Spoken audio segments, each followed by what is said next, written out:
Bom,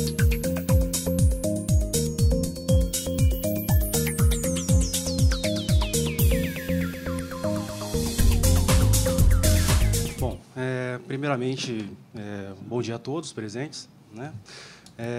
Agradecimento especial ao professor Alexandre, que foi muito gentil ao me convidar para falar aqui, porque a Tatiana, em especial, ela tem uma rede de contatos bastante interessante e considerou que eu seria capaz dessa difícil tarefa. Talvez difícil não seja uma palavra, é uma tarefa praticamente impossível. Explicar a tecnologia mais revolucionária desde a criação da internet, em aproximadamente 40 minutos. Vai ser uma coisa bastante difícil. Então, primeiramente, já peço desculpas, porque não será possível realmente criar um entendimento pleno. A tecnologia é muito abrangente. Ela vai desde o contato humano, e a gente tem percebido, né, como as redes de relacionamento têm formado até amizades mesmo em torno desse assunto, e a gente tenta compreender isso dos mais diversos pontos de vista, econômico, tecnológico, enfim, são tantos aspectos que envolvem a tecnologia e praticamente tudo está sendo desenvolvido em pleno voo. A gente não sabe ainda onde isso vai chegar. Nós estamos conhecendo enquanto construímos todo esse processo. Todos os players envolvidos, no Brasil principalmente, estão aprendendo enquanto fazem as suas atividades. Então, é uma missão impossível explicar, mas eu vou realmente fazer um grande esforço para tentar passar o conhecimento que eu adquiri e o conhecimento que eu já venho transmitindo para os amigos pela internet e nas situações possíveis.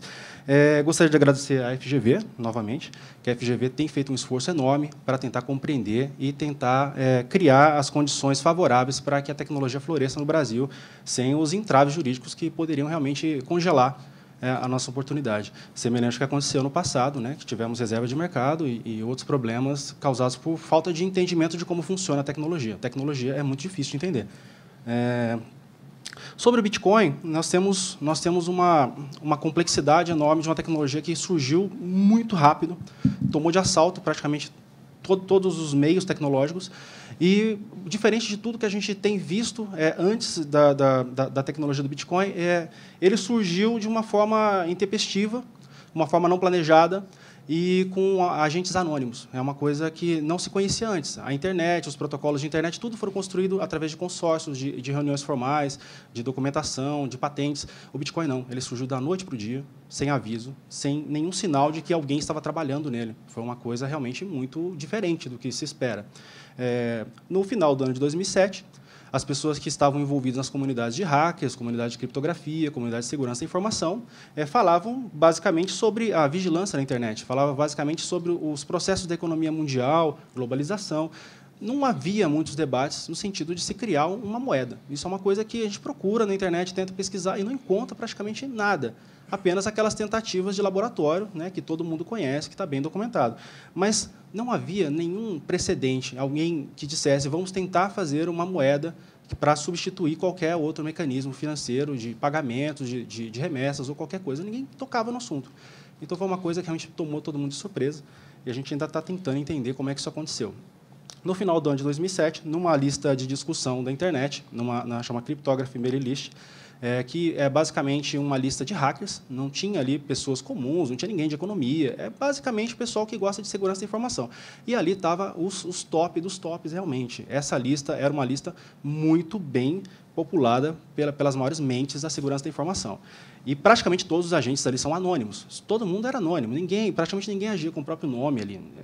Estava envolvido ali segurança, né? O assunto é segurança. Então, numa noite qualquer, surgiu uma postagem de um agente chamado Satoshi Nakamoto, que é a primeira postagem dele na internet, ou seja, o nome foi criado para aquela postagem, né? Possivelmente foi criado apenas para aquela postagem, talvez nem se quisesse manter esse nome a longo prazo, como era costume nessas comunidades, e lançou a ideia. Ele disse, eu criei uma moeda descentralizada que funciona sem um agente central, e essa moeda ela pode funcionar perfeitamente para a nossa necessidade de segurança e de privacidade.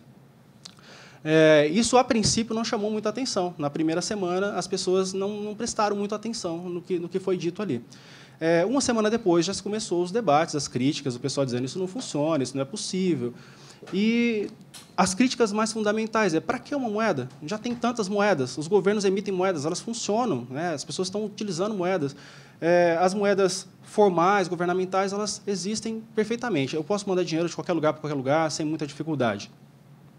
E também as moedas virtuais, né? As moedas utilizadas em videogames, em situações qualquer que não seja o sistema econômico formal, também existia em abundância, né? Praticamente qualquer videogame tem uma moeda virtual. Qualquer videogame online você pode comprar itens com moeda virtual e pode até negociar essa moeda virtual em mercados.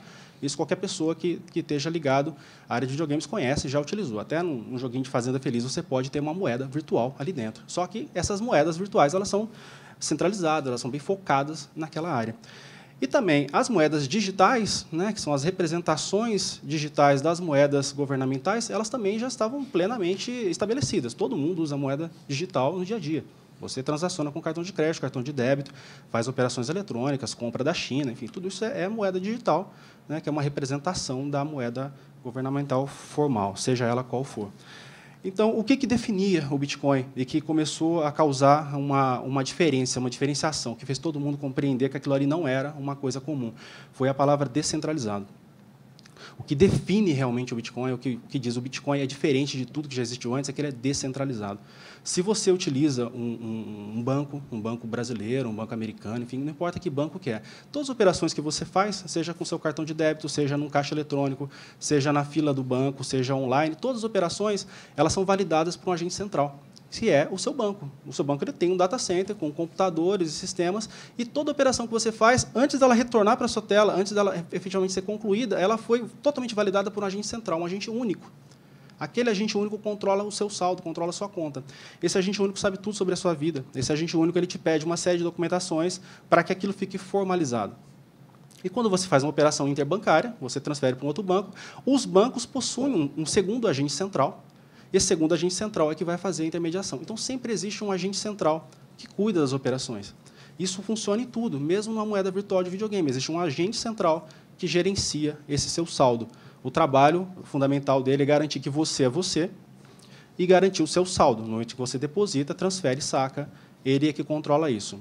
O Bitcoin não tem um agente central. E isso que torna ele tão revolucionário, que torna ele tão interessante. A ausência de um agente central faz com que o Bitcoin seja uma ferramenta fora de controle. Nunca um governo seria capaz de controlar, porque não tem um ponto de ataque. Você diz, eu quero tirar o Bitcoin do ar. Quem que eu vou acionar judicialmente? Quem que eu vou bater na porta? Não tem um agente central, não existe essa pessoa. Cada usuário do Bitcoin, essencialmente, ele é o agente central de si mesmo e da rede inteira. Isso é uma coisa que nunca havia sido nem pensado. Por mais que a gente tenta criar um paralelo, a gente tenta realmente conectar ele às redes ponto a ponto, de torrente e tudo mais, não existe um paralelo nem nisso. Realmente é uma coisa muito diferente. E como que Satoshi Nakamoto resolveu esse problema é uma coisa ainda mais misteriosa. Né? Tem sido chamado de o cisne negro, porque é uma coisa que não se esperava. É uma consequência de todo um processo e não dá nem para compreender direito. Eu trouxe uma lista de tópicos hoje para a gente tentar explorar. Né? Infelizmente, o Bitcoin, para tentar explicar, a gente precisaria montar um curso, né? Mas eu vou tentar colocar isso numa linha mais lógica para a gente conseguir montar um entendimento. Então, o primeiro elemento que aconteceu em 2007, a publicação na Cryptography Mailing List, uma certa movimentação em torno dos hackers, programadores e agentes que desenvolvem as tecnologias. Até então, nada muito abrangente. Diria que teria ali 2 ou 3 mil usuários estariam envolvidos nesse processo de compreensão, e a tecnologia em si bastante bruta ainda. Né? Em 2008, né, começou realmente a formalização, surgiu a primeira versão, a paper oficial, e realmente tinha uma ferramenta que podia ser utilizada. Já havia uma comunidade de programadores trabalhando nisso, mas ainda eram só hackers, né? Ainda não tinha pessoas de outros segmentos. Até que, em 2011, acontece um evento muito especial, que é o que faz o Bitcoin realmente atrair a atenção de todas as pessoas das mais diversas áreas e faz com que a gente chegue até o dia de hoje, onde nós temos aqui praticamente todo tipo de profissional, todo tipo de foco de interesse em cima do Bitcoin. O evento mais catalisador dessa divulgação do Bitcoin foi o evento do Wikileaks, que é uma coisa que é impressionante. Né? Realmente, como que as coisas se encaixam ainda está difícil de compreender.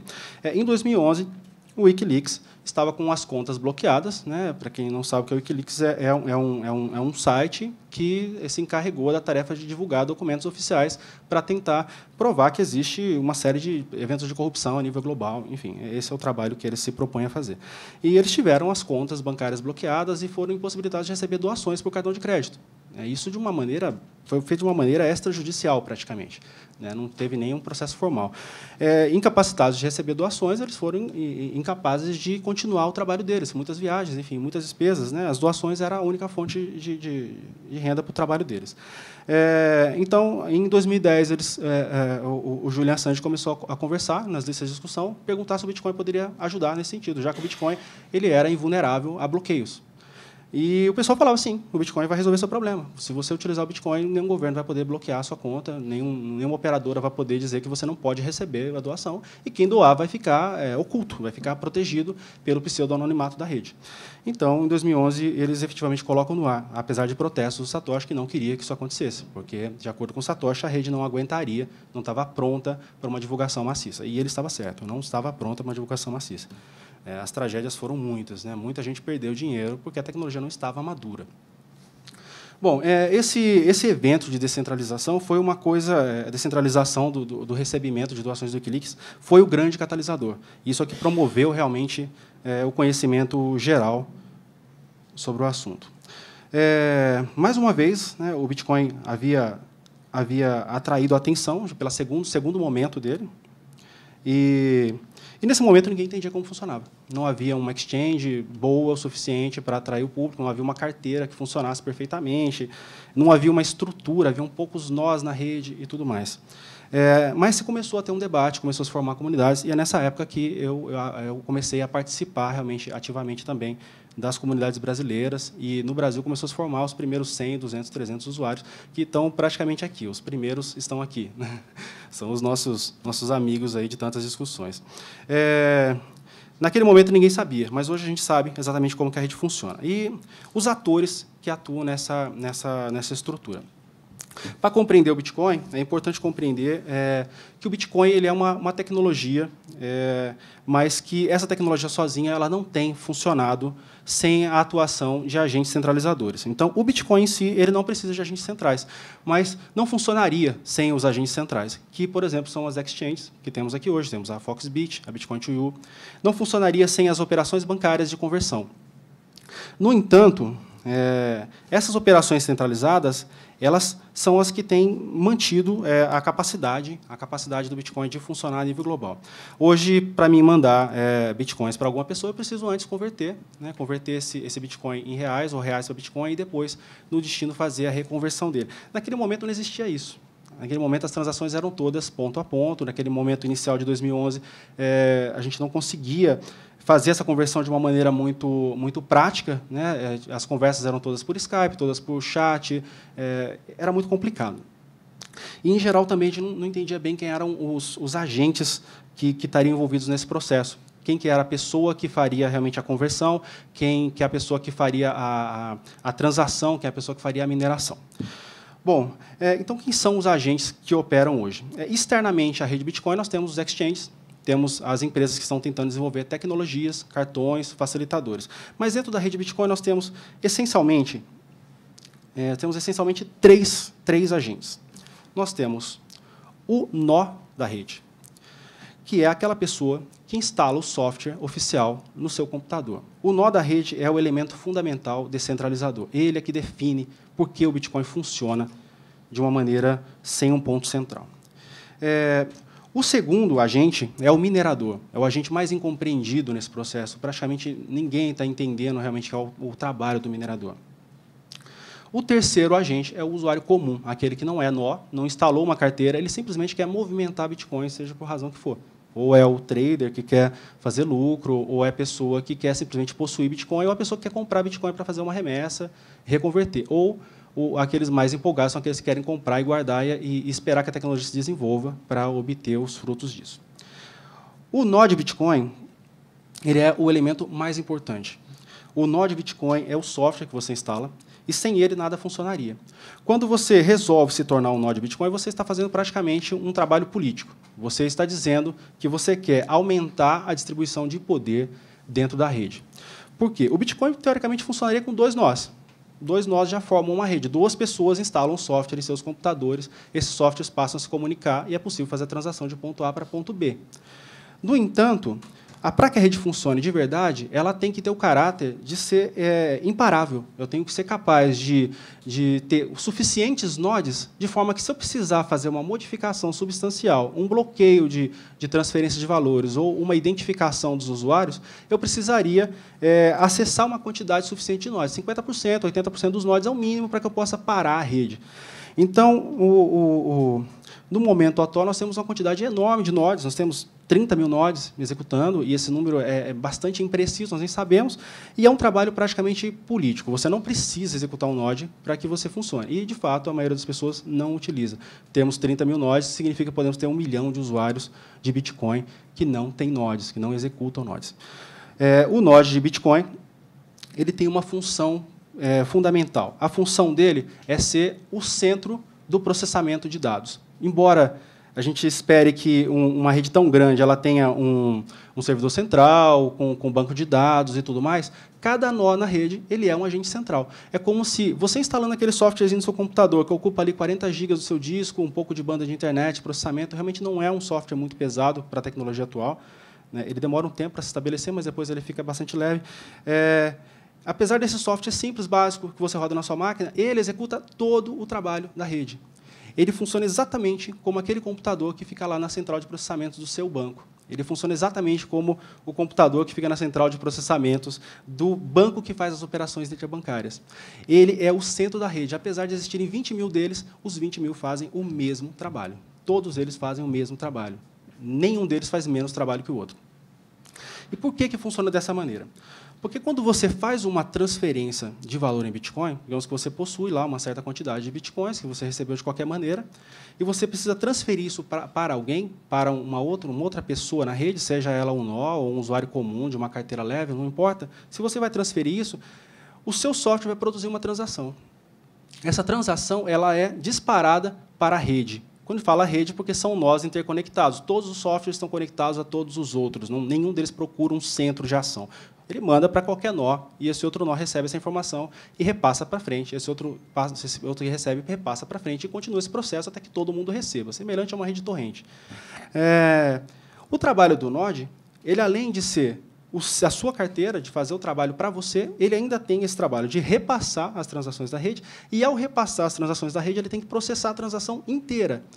Ele verifica se aquela transação está estruturalmente correta, ele verifica se aquela transação ela tem saldos corretamente definidos para que seja enviado, ele verifica se aquilo ali, uma infinidade de parâmetros, ele faz realmente o processamento completo. Esse trabalho deveria ser muito pesado, mas, pela maneira como foi construída, é incrivelmente genial, é incrivelmente leve e funciona muito bem. Então, o Node ele tem uma função política, ele tem uma função tecnológica, mas a função política dele é de barrar as alterações na rede.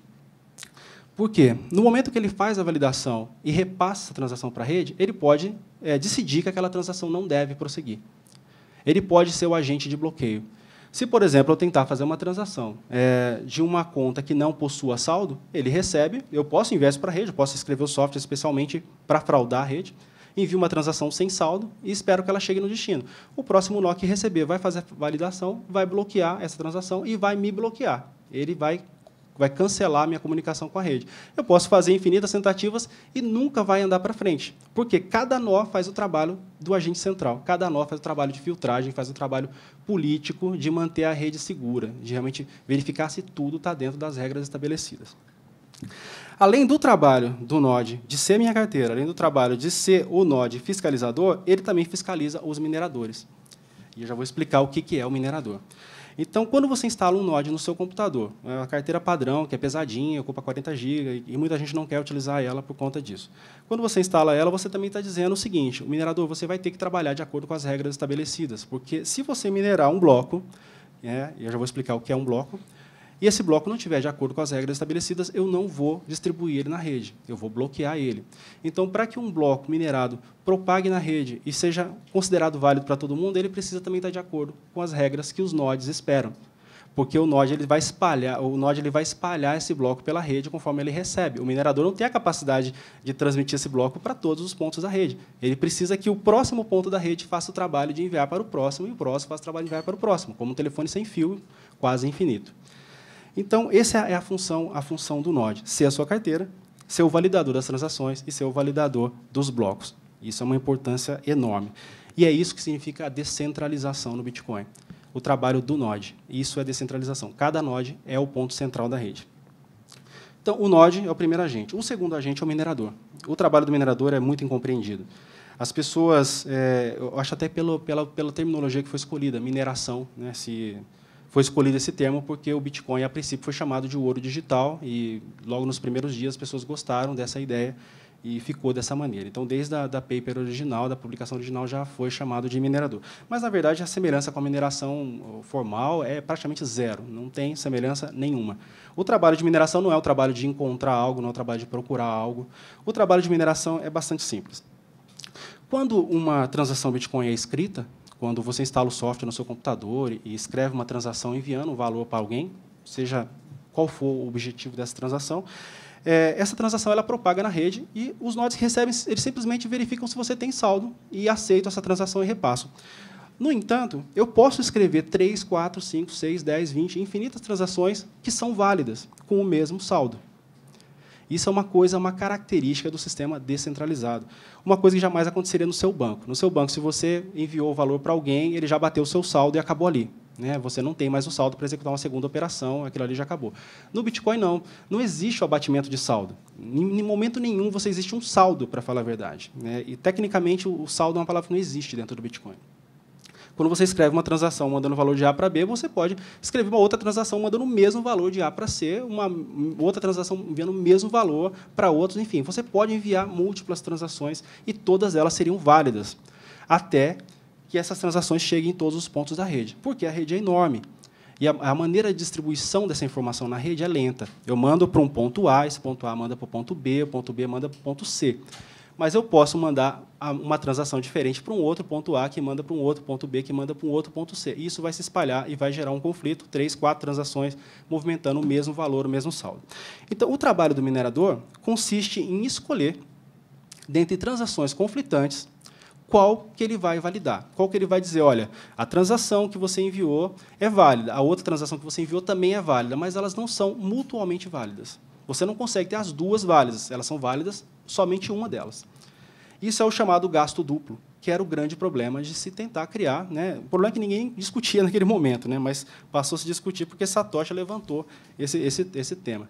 Então, você pode enviar uma transação, enviar 2 transações, 3, e elas vão ser conflitantes. Então, o trabalho do minerador qual é? Qual dessas transações é que efetivamente deve ser considerada pela rede como uma transação efetiva e quais que eu posso descartar como gasto duplo, uma tentativa de gastar a mesma moeda uma segunda vez.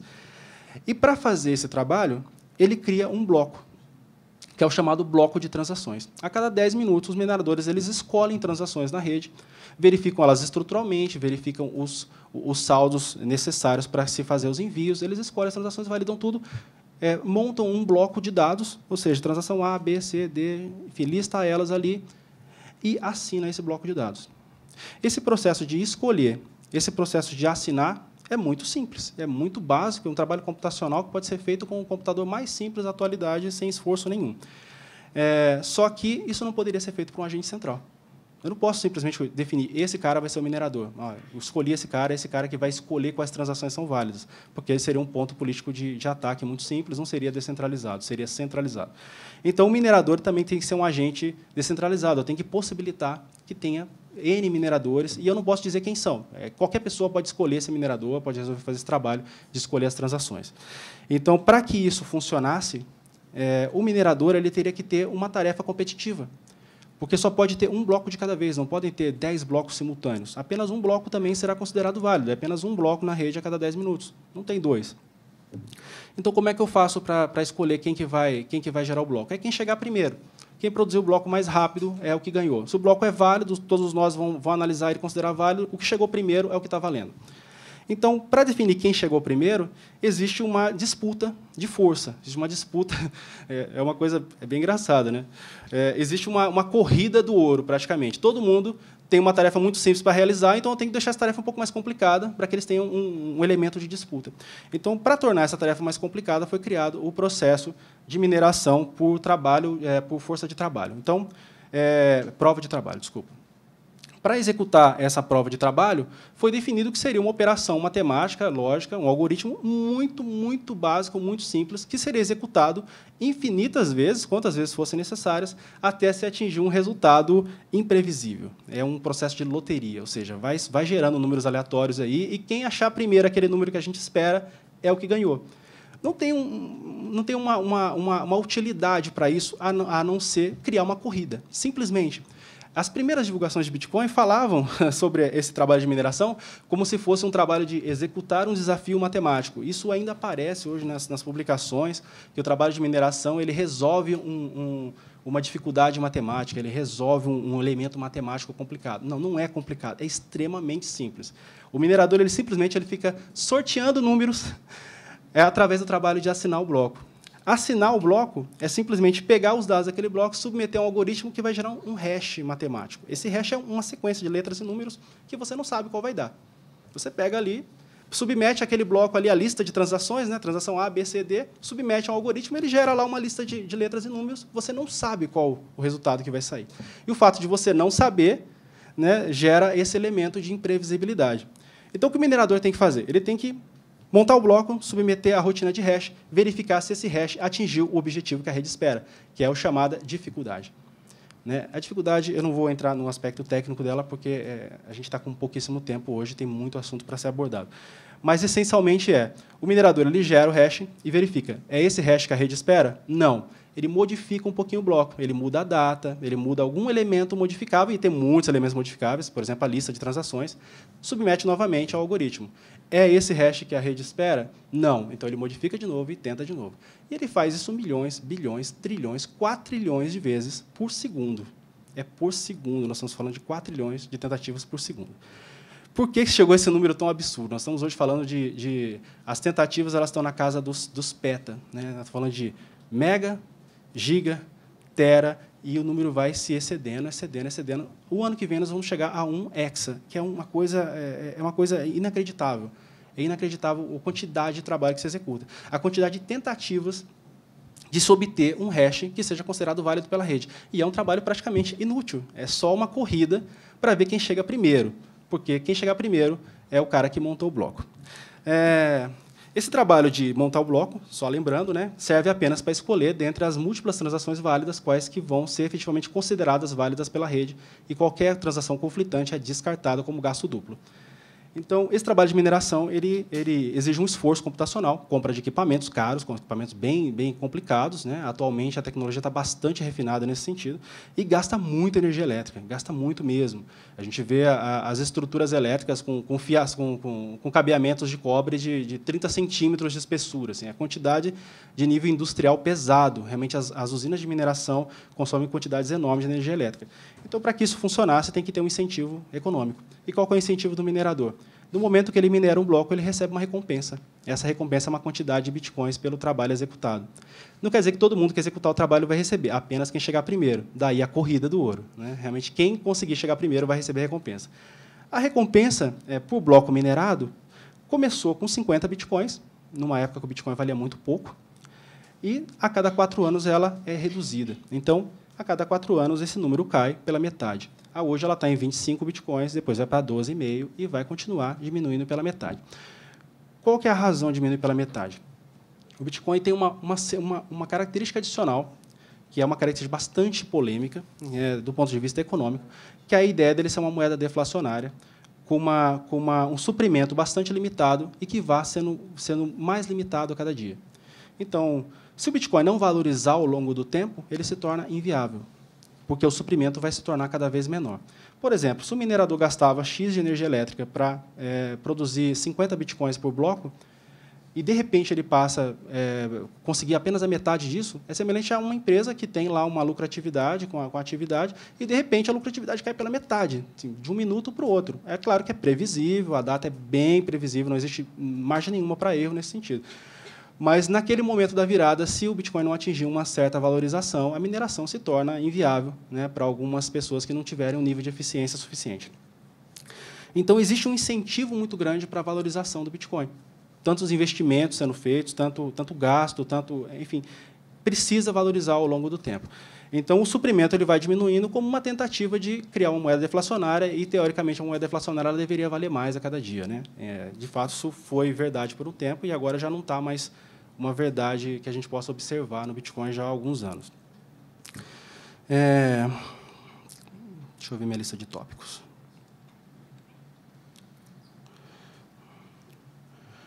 Bom, então, eu falei basicamente sobre o agente Node, né, que é o agente principal da rede, o agente político que mantém a descentralização.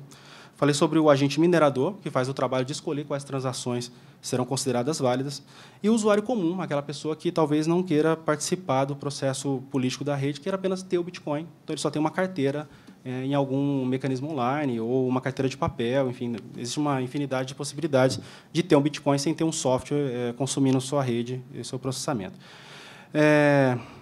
O Bitcoin ele tem ainda uma outra característica muito importante, a pseudo-anonimidade. Ele é pseudo-anônimo porque o Bitcoin ele não vai te pedir documento nenhum. Como ele não tem um agente central, ele não quer saber quem é você. Ele não vai te pedir seu nome, seu e-mail, não vai pedir uma senha, um cadastro, como habitualmente a gente tem em todos os serviços. Na verdade, quem pede isso são as exchanges, são os sites que promovem o trabalho externo de conversão, né, de moeda comum para o Bitcoin. Eles precisam disso porque eles têm que agir dentro das leis. Mas o Bitcoin, como tecnologia, não vai te pedir nada disso. Uma carteira padrão você instalou, está usando e acabou. Até os endereços de recebimento que você cria não são registrados em local nenhum. Ninguém sabe que um endereço foi criado. Eu posso criar um endereço aqui agora, desconectado da rede, ele é válido, ele funciona, ele pode receber transferências para ele, e ninguém sabe que ele existe. Ele não foi registrado em lugar nenhum. É um processo incrivelmente mágico. Assim, a gente olha isso, a princípio a gente nem compreende bem. Como que eu posso criar um endereço de recebimento aqui agora, offline, né, sem publicar em lugar nenhum, e alguém lá da China pode transferir um valor para mim e ele chega. É incrível, mas funciona perfeitamente. A pseudo-anonimidade do Bitcoin ela é um tropeço para o entendimento, porque todo mundo espera que você tenha uma conta em algum lugar, seja no WhatsApp, no Facebook, em qualquer lugar você cria uma conta, né? Você que se cadastra ali, você realmente tem elementos facilitadores, um e-mail, uma senha, um lembrete de senha. No Bitcoin não tem nada disso, ele é pseudo-anônimo, não tem seu nome em lugar nenhum, não tem o número de conta, não tem senha. Tudo que ele gera para você são endereços de recebimento. E os endereços de recebimento são hashes, são sequências de letras e números criadas aleatoriamente. Simplesmente você cria esse endereço de recebimento, manda para alguém e a pessoa te envia um valor para aquele endereçamento. Como que funciona esse recebimento? É uma coisa que é importante de compreender. O Bitcoin ele não tem um banco de dados centralizado, como tem no banco.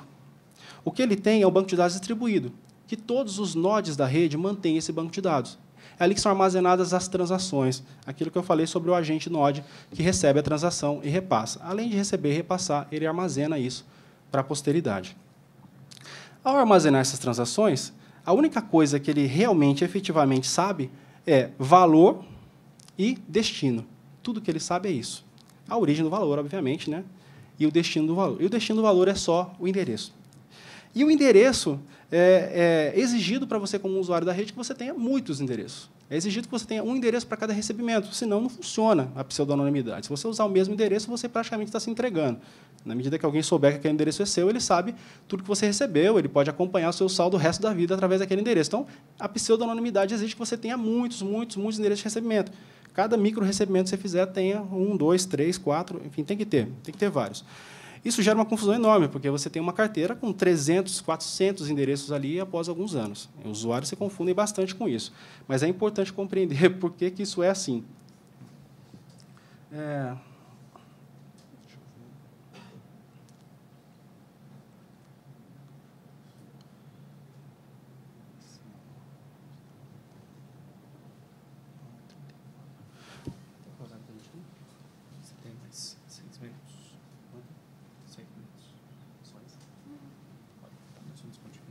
Ok. Bom, eu confirmei aqui com o professor Alexandre que realmente nosso tempo é bastante limitado, né? como eu disse para vocês originalmente, a lista de tópicos é tão extensa e é tão complicado, né, de abordar esses assuntos. Mas vamos resumir, então, o que falta. A rede Bitcoin ela se baseia, então, os recebimentos em endereços. Esses endereços eles são produzidos através de um processo de criptografia bastante sério. Tá? Esse processo de criptografia é o que a gente chama de chaves duplas, chaves públicas e privadas. Quando você cria um endereço na sua carteira, o que você está criando, na verdade, é como se fosse uma fechadura, uma porta, uma fechadura. E a carteira vai armazenar para você o equivalente da chave dessa fechadura. Ou seja, as pessoas podem enviar para você um valor, imagine uma porta com um vãozinho para você enfiar uma correspondência ali. Esse é o seu endereço de recebimento. Qualquer pessoa pode chegar ali e enfiar um valor naquele espaço ali e vai cair lá dentro. Mas, para acessar esse valor, você precisa da chave para abrir a porta. Então, o que a sua carteira faz? O trabalho dela. Ela vai produzir os endereços para você, que são a porta e a fechadura, e vai guardar para você a chave privada. Isso tem sido um problema muito sério. As pessoas perdem essa chave, deixam os outros tirarem cópias dessa chave, e as pessoas perdem o valor.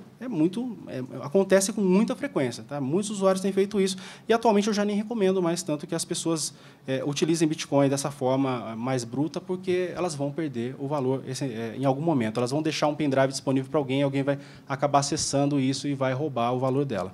Por quê? Pela natureza distribuída do Bitcoin, qualquer pessoa que tenha a chave privada, tenha o equivalente da chave dessa porta, ele pode movimentar o valor que tiver associado a esse endereço de qualquer lugar. Nós temos visto até mesmo moedas que foram recuperadas através de processos judiciais e uma série de coisas, e depois serem roubadas de dentro do tribunal. Aí você fala assim, foi alguém lá dentro do tribunal que roubou isso? Não, alguém que tinha uma cópia da chave privada. Provavelmente alguém que achou um pendrive lá na casa do cara que foi... 5? Obrigado. Alguém que realmente tinha uma cópia disso e utilizou depois. E ficou bem feio, né? Um processo de venda, de leilão das moedas, e depois não tinha como entregar. Então, é importante compreender que todas as operações de Bitcoin são feitas com endereços. O endereço ele é o equivalente de uma fechadura, e existe uma chave para essa fechadura, que é o segredo, que ninguém pode ter acesso. Tá? Se alguém tiver acesso à chave privada, basicamente ele tem acesso ao seu dinheiro. Então, essa é uma compreensão muito importante. Além disso, existem uma série de variações sobre essa questão do endereço. Existem endereços simples de recebimento, existem endereços de assinatura múltipla, enfim, existem endereços especiais, e futuramente nós vamos ter endereços externos. Como nós estamos com pouco tempo, não vai dar para abranger os detalhes de como esses endereços funcionam, né? Infelizmente, é a parte mais interessante do processo.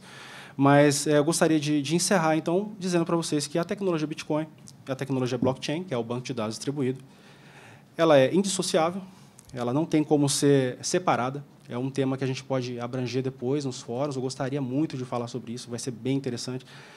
O que está sendo bastante discutido, que é o banco de dados distribuído, mantido pelos nodes, e a moeda Bitcoin, que se vale desse banco de dados distribuído para que seja transferida de ponto A para ponto B. Bom, os demais assuntos são mais extensos, eu não vou entrar em detalhes, que a gente não vai conseguir abranger eles. Professor? Olha, Milton, muito obrigado. Enfim, eu imagino o esforço hercúleo de síntese que você fez para tentar trabalhar os principais elementos que compõem a tecnologia do Bitcoin. Eu queria abrir um espaço de 10 minutinhos aqui, que eu posso estender um pouco mais antes das duas próximas apresentações, para a gente coletar algumas perguntas a respeito da sua exposição, Hamilton. Eu reduzi um pouco o período de perguntas para te dar um respiro também, porque eu acho que ao longo do dia várias perguntas vão poder ser endereçadas para todos os nossos convidados também. Mas, fundamentalmente, eu queria saber se alguém tem uma questão, alguma dúvida, algo que queira saber sobre a tecnologia específica, porque a gente tem aqui alguém com um profundo domínio sobre esses temas. Eu tenho alguma primeira pergunta? Deixa eu levar o microfone aí. Não, pode deixar. Só porque a gente está gravando e transmitindo. Você poderia só se identificar e fazer a pergunta? Bom, meu nome é André Horta. Tudo bem, Hamilton? Bom, você conhece um bom tempo aí, né? A minha pergunta é a questão que teve uma discussão recente, e ela ainda prevalece, que muita gente questiona a questão da velocidade das confirmações da rede, das transações. Muitos comerciantes colocam isso como um empecilho, para estar recebendo pagamentos maiores, por exemplo, a venda de um imóvel, de uma casa, de um bem maior, e ter que aguardar, às vezes, 6 confirmações, que demora, em média, 1 hora. Esse número não é fixo, obviamente. Você vê alguma forma da gente acelerar esse número de confirmações? Tem algum estudo sendo feito relacionado a isso? Qual que é a sua visão nesse sentido? Obrigado, André. Satisfação te ver de novo, tanto tempo, né? Bom, André é CEO da Bitcoin to You, né? Um pioneiro do Bitcoin. A gente conversa, a gente tem uma amizade, a gente mora na mesma cidade e realmente tem sido bem interessante essa interação. O que o André comentou é realmente uma limitação da rede Bitcoin. Pelo caráter descentralizado do Bitcoin, ele tem que ter certos limites, porque senão alguém pode exagerar no uso da rede e encher o seu computador com coisas que não te interessam. Porque o seu computador é um node da rede, não todo mundo, você não é obrigado, claro, não precisa disso para funcionar o Bitcoin, mas se você quiser realmente participar, você acaba tendo um node. Para que ele funcione de uma maneira descentralizada em computadores comuns, ele tem que ter limites bem rígidos. Né? Poxa vida, 40 GB no meu disco já é muito. Né? Eu não quero que somente para 200, para 300 GB tão rápido, né? Antes que eu possa ter um HD de 200 teras. Né? Então, existe uma limitação no tamanho do bloco minerado. A cada 10 minutos é produzido um bloco, o minerador vai lá, seleciona as transações, junta elas, assina, transmite para a rede, isso chega no seu computador e é armazenado. Essa limitação hoje é de 1 mega, 1 megabyte por bloco, o que é muito limitado. Tá? Estima-se que, com essa limitação, a gente tem entre 3,5 a 7 transações por segundo de capacidade da rede. É muito pouco. Isso é realmente muito pouco mesmo. Nem se compara com uma operação de cartão de crédito. É muito, muito pequeno. Isso não abrangeria nem as transações de uma cidade média. Assim, é muito pequeno. Então, como o André comentou, tem sido um debate muito extenso, muito quente em cima disso, porque o Bitcoin não cresce, não tem como, ele não vai abranger. Né? E existem algumas ideias bastante controversas, como, por exemplo, simplesmente aumentar o bloco. O bloco de 1 mega, vou aumentar para 20 mega, vou aumentar para 8 mega e acabou. Né? Mas o aumento para 8 não vai adiantar nada, vai chegar no limite do mesmo jeito, aumentar para 20 não adianta nada. Então, isso é um problema, não tem solução ainda. Tá? O que existe é apenas paliativos, como aumentar temporariamente. A gente não pode estender muito pela falta de tempo, mas é isso. Oi, Hamilton, tudo bem? Leandro Sarai.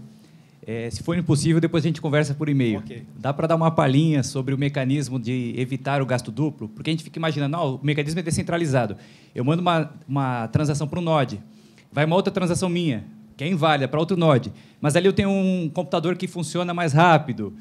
Como que, na prática, isso funciona? Porque assim, a operação só é válida quando todos os nodes confirmaram. Se puder dar uma palhinha sobre isso. Se você quiser empurrar para mim, fique à vontade. Nós estamos sem tempo, mas depois... Pronto, então está resolvido o problema. Obrigado. Na próxima mesa, que a gente vai discutir bastante, a gente pode discutir esse assunto. A conectividade na rede Bitcoin ela é feita de ponto a ponto. Eu instalo a carteira no meu computador, ele vai conectar 5 pontos da rede, aleatórios, 5, 8, 10, enfim. Ele vai conectar poucos pontos. Conectar a 10 pontos numa rede de 10 mil pontos é nada. É praticamente nada. Então, a minha transação ela vai chegar em 10 pontos da rede. Esses 10 pontos da rede vão decidir se eles vão retransmitir essa transação para frente. Eu poderia, por exemplo, ter 2 computadores, ligar a carteira nos dois, eles vão estar conectados a qualquer 10 pontos da rede. Podem coincidir de ser os mesmos 10 ou podem ser 10 pontos diferentes. Eu posso levantar a cópia da mesma carteira nos 2 computadores, escrever as transações e teclar o Enter ao mesmo tempo. O que vai acontecer? Eu tenho 2 transações com a mesma origem, o mesmo saldo, sendo enviados para 2 destinos diferentes ao mesmo tempo. A minha transação, aqui do lado esquerdo, vai para um conjunto da rede, vai começar a se espalhar, porque ela é válida. A outra transação vai para um outro conjunto da rede e começa a se espalhar, porque ela é válida. No momento que essas transações começarem a cruzar os pontos da rede, elas começam a ser rejeitadas. Mas, provavelmente, a transação desse lado chegou no minerador, a transação desse lado chegou em outro minerador, e esses mineradores estão trabalhando o bloco e vão escolher qual delas. Provavelmente as 2 vão chegar em todo mundo em questão de 5 minutos, no máximo. Né? Só que o minerador ele vai receber as 2 e vai dizer, eu vou validar isso daqui, as 2 são válidas, escolher essa A e a B eu descarto. Isso é um processo mecânico, automático, sem nenhuma emoção. Né? Então, é basicamente isso. Simplesmente chegou as 2 válidas, o minerador escolhe uma e acabou. Não tem. Mas é possível a segunda operação ser validada, ou seja, na ordem cronológica, a segunda ser validada e a primeira não? Existe uma possibilidade de mineradores diferentes gerarem blocos simultaneamente. Tá? Isso é uma coisa importante da rede. O minerador lá na China, o minerador dos Estados Unidos, enfim, não importa a localização geográfica deles, podem minerar o bloco ao mesmo tempo. É um bloco a cada 10 minutos. Nesse período de 10 minutos pode ocorrer uma coincidência. E o minerador A minerou uma transação, o minerador B minerou outra. As duas vão se tornar confirmadas durante um certo período de tempo. Elas vão aparecer na rede como minerados, uma confirmação. E é por isso que a gente tem que sempre trabalhar com uma quantidade mínima de confirmações. 3, 4, 5 ou 6 confirmações, como o André falou. 6 confirmações vão acontecer após 1 hora, 60 minutos. Né? Então, no momento que você chegar a 2 confirmações, basicamente a rede já decidiu de uma forma definitiva. Até aquela primeira confirmação, você ainda pode ter as 2 transações sendo consideradas válidas. A partir de 20 minutos, uma delas já vai ter sido completamente descartada. 30 minutos, a chance de você ter as 2 é muito próxima de zero. É a chance realmente de um meteoro atingir um mosquito, né? É muito pequena. E, a partir da sexta, não existe nenhuma possibilidade matemática de ter 2 transações válidas na rede. A energia necessária para fazer isso é descomunal. Hamilton, bom dia. Parabéns pela palestra. Obrigado. Acho que deu para ter uma visão geral bem interessante. Meu nome é Vitor Farias e minha pergunta é mais sobre comunicação. Na verdade, é uma pergunta sobre fontes e sobre origem. Porque a gente sabe que hoje, com o avanço da tecnologia, etc., você saber os interesses de quem está passando aquela informação para você é essencial. Por exemplo, a gente tem o exemplo da MakerBot, que era a impressão 3D, que era código aberto. Todo mundo se incentivou, se empenhou e depois eles fecharam o código. E como é que seria isso com o Bitcoin, já que a gente não sabe de onde ele veio, quem são os players por trás dessa criação? E está todo mundo se envolvendo, se empenhando, ampliando as possibilidades, mas a gente não sabe quais os interesses da pessoa que criou aquilo ali, ou da empresa, ou se foi um banco que financiou o surgimento disso. Okay. Como é que vocês encaram isso? Ok, obrigado pela pergunta. Pergunta excelente, né? O aspecto político do Bitcoin é muito importante. O Bitcoin ele surgiu num momento bastante conturbado, né? 2007, 2008, crise econômica global. Logo em seguida, 2011 veio o Occupy Wall Street. Enfim, economia, tecnologia, tudo fervendo, realmente muita coisa acontecendo, muita crítica em cima da vigilância na internet. O cenário que o Bitcoin surgiu é um cenário de hackers, um cenário de pessoas que questionam o sistema, questionam a hierarquia, pessoas que realmente lutam por privacidade e questionam demais a questão dos interesses ocultos. Né? A gente sabe que uma criação tão poderosa, que mexe com dinheiro, pode ter grandes interesses ocultos. Mas tudo fica no aspecto especulativo, já que a gente não sabe quem foi. Temos fortes evidências de quem foi que criou e das motivações, mas são só evidências, são só elementos realmente que não dá para comprovar. Né? Existe uma possibilidade, sim, do Bitcoin ser uma criação de algum grupo, a gente não tem como saber, mas o que a gente sabe é que é um projeto open source. Open source significa que ele é construído coletivamente na internet, e tudo é visível, tudo é livre, tudo é copiável, e qualquer pessoa, qualquer um de vocês aqui pode ter uma cópia do código-fonte e acompanhar as modificações. Não é nem necessário muito conhecimento técnico para isso, é basicamente ler linhas de código ali que estão em inglês bem legível, e saber se, eventualmente, alguém coloca um código malicioso ali no meio. Né? Por exemplo, uma coisa que cria mais moedas que deveria, uma coisa que bloqueia transações com motivações políticas e coisas assim. O que acontece é que o Bitcoin tem sido mantido ainda por uma comunidade apaixonada, uma comunidade motivada e muito politizada, uma comunidade que realmente se envolve demais nas questões políticas globais. E essa comunidade, se perceber que existe qualquer tentativa de controle político ou manipulação do Bitcoin, vão inevitavelmente criar o chamado fork, ou seja, eles vão criar um projeto paralelo que continua a visão original, enquanto o projeto lá, se tiver sido tomado o controle, vai continuar na linha que se quer. Uma tentativa de fork está acontecendo no momento agora, né? Uma tentativa de criar um projeto paralelo que cresça e tome conta do projeto original, mas já se mostrou uma tentativa frustrada, porque é muito difícil de convencer a quantidade de pessoas envolvidas. O caráter descentralizado do Bitcoin novamente sendo posto à prova. Né? Para você modificar qualquer coisa no Bitcoin, você precisa convencer pelo menos uns 80% dos usuários. Vocês estão falando de 10 mil pessoas. Né? Se já é difícil convencer, às vezes, um congresso lá de 400 pessoas a aprovar determinada mudança, imagina convencer 10 mil pessoas distribuídas no mundo que você nem sabe quem são. Né? Realmente é muito difícil mudar qualquer coisa no Bitcoin. A gente não consegue mudar nem aspectos mais básicos. O Bitcoin ele é uma tecnologia de avanço lento. Tá?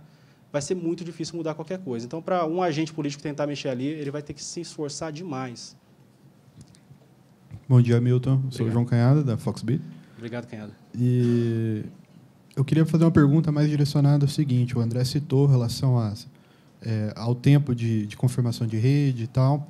E o Bitcoin para microtransações é lindo, funciona perfeitamente. Você consegue enviar $1 daqui para alguém lá na China a custos significantes.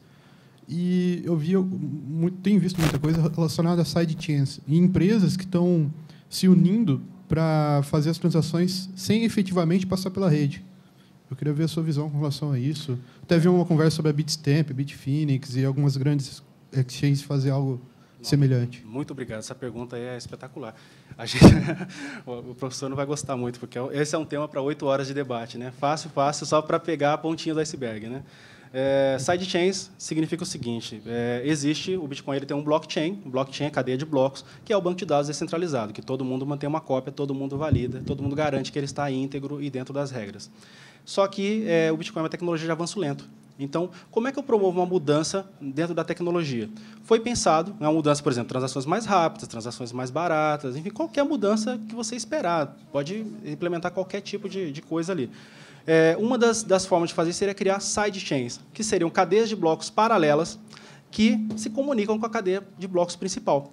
Em algum momento, dentro da operação do Bitcoin, você poderia enviar uma transação que não seria direcionada a um endereço dentro da rede Bitcoin, seria direcionada a um endereço paralelo, um endereço de destino que não é dentro da rede Bitcoin.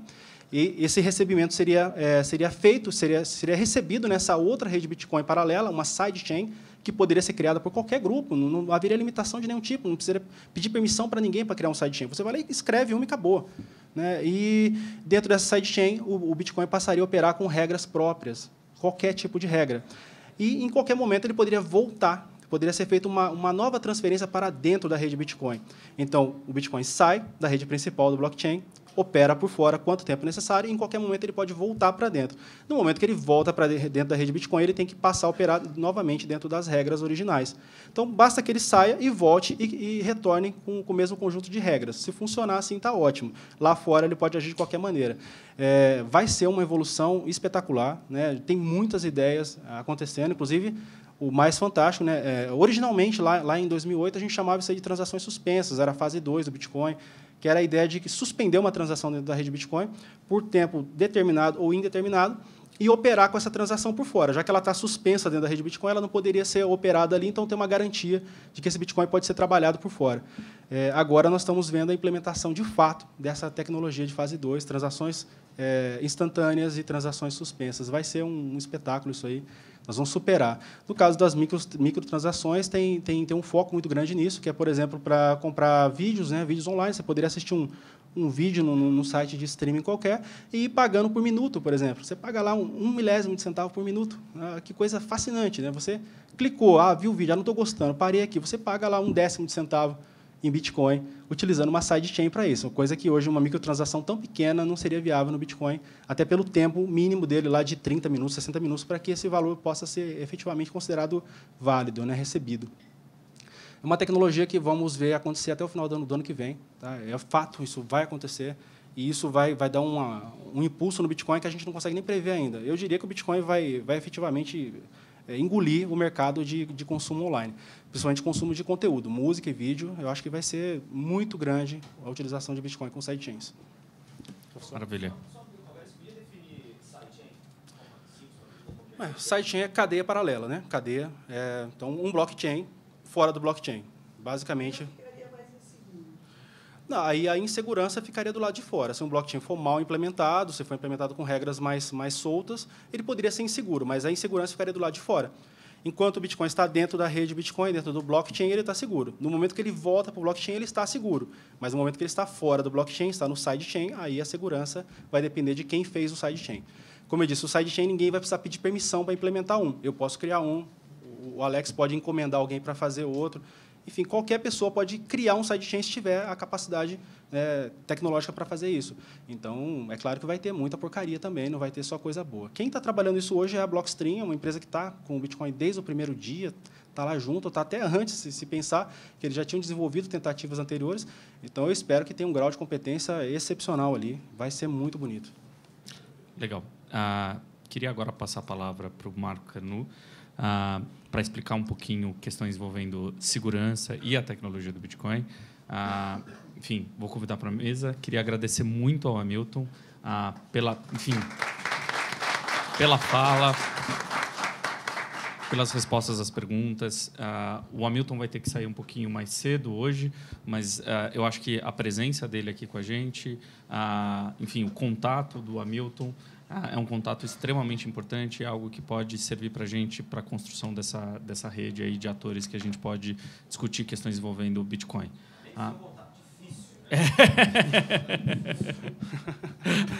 Obrigado, professor. Obrigado, FGV. Obrigado, Tatiana. E obrigado, Alex. O Alex, para quem não sabe, ele é a cola que junta essa comunidade. A network social dele é espetacular.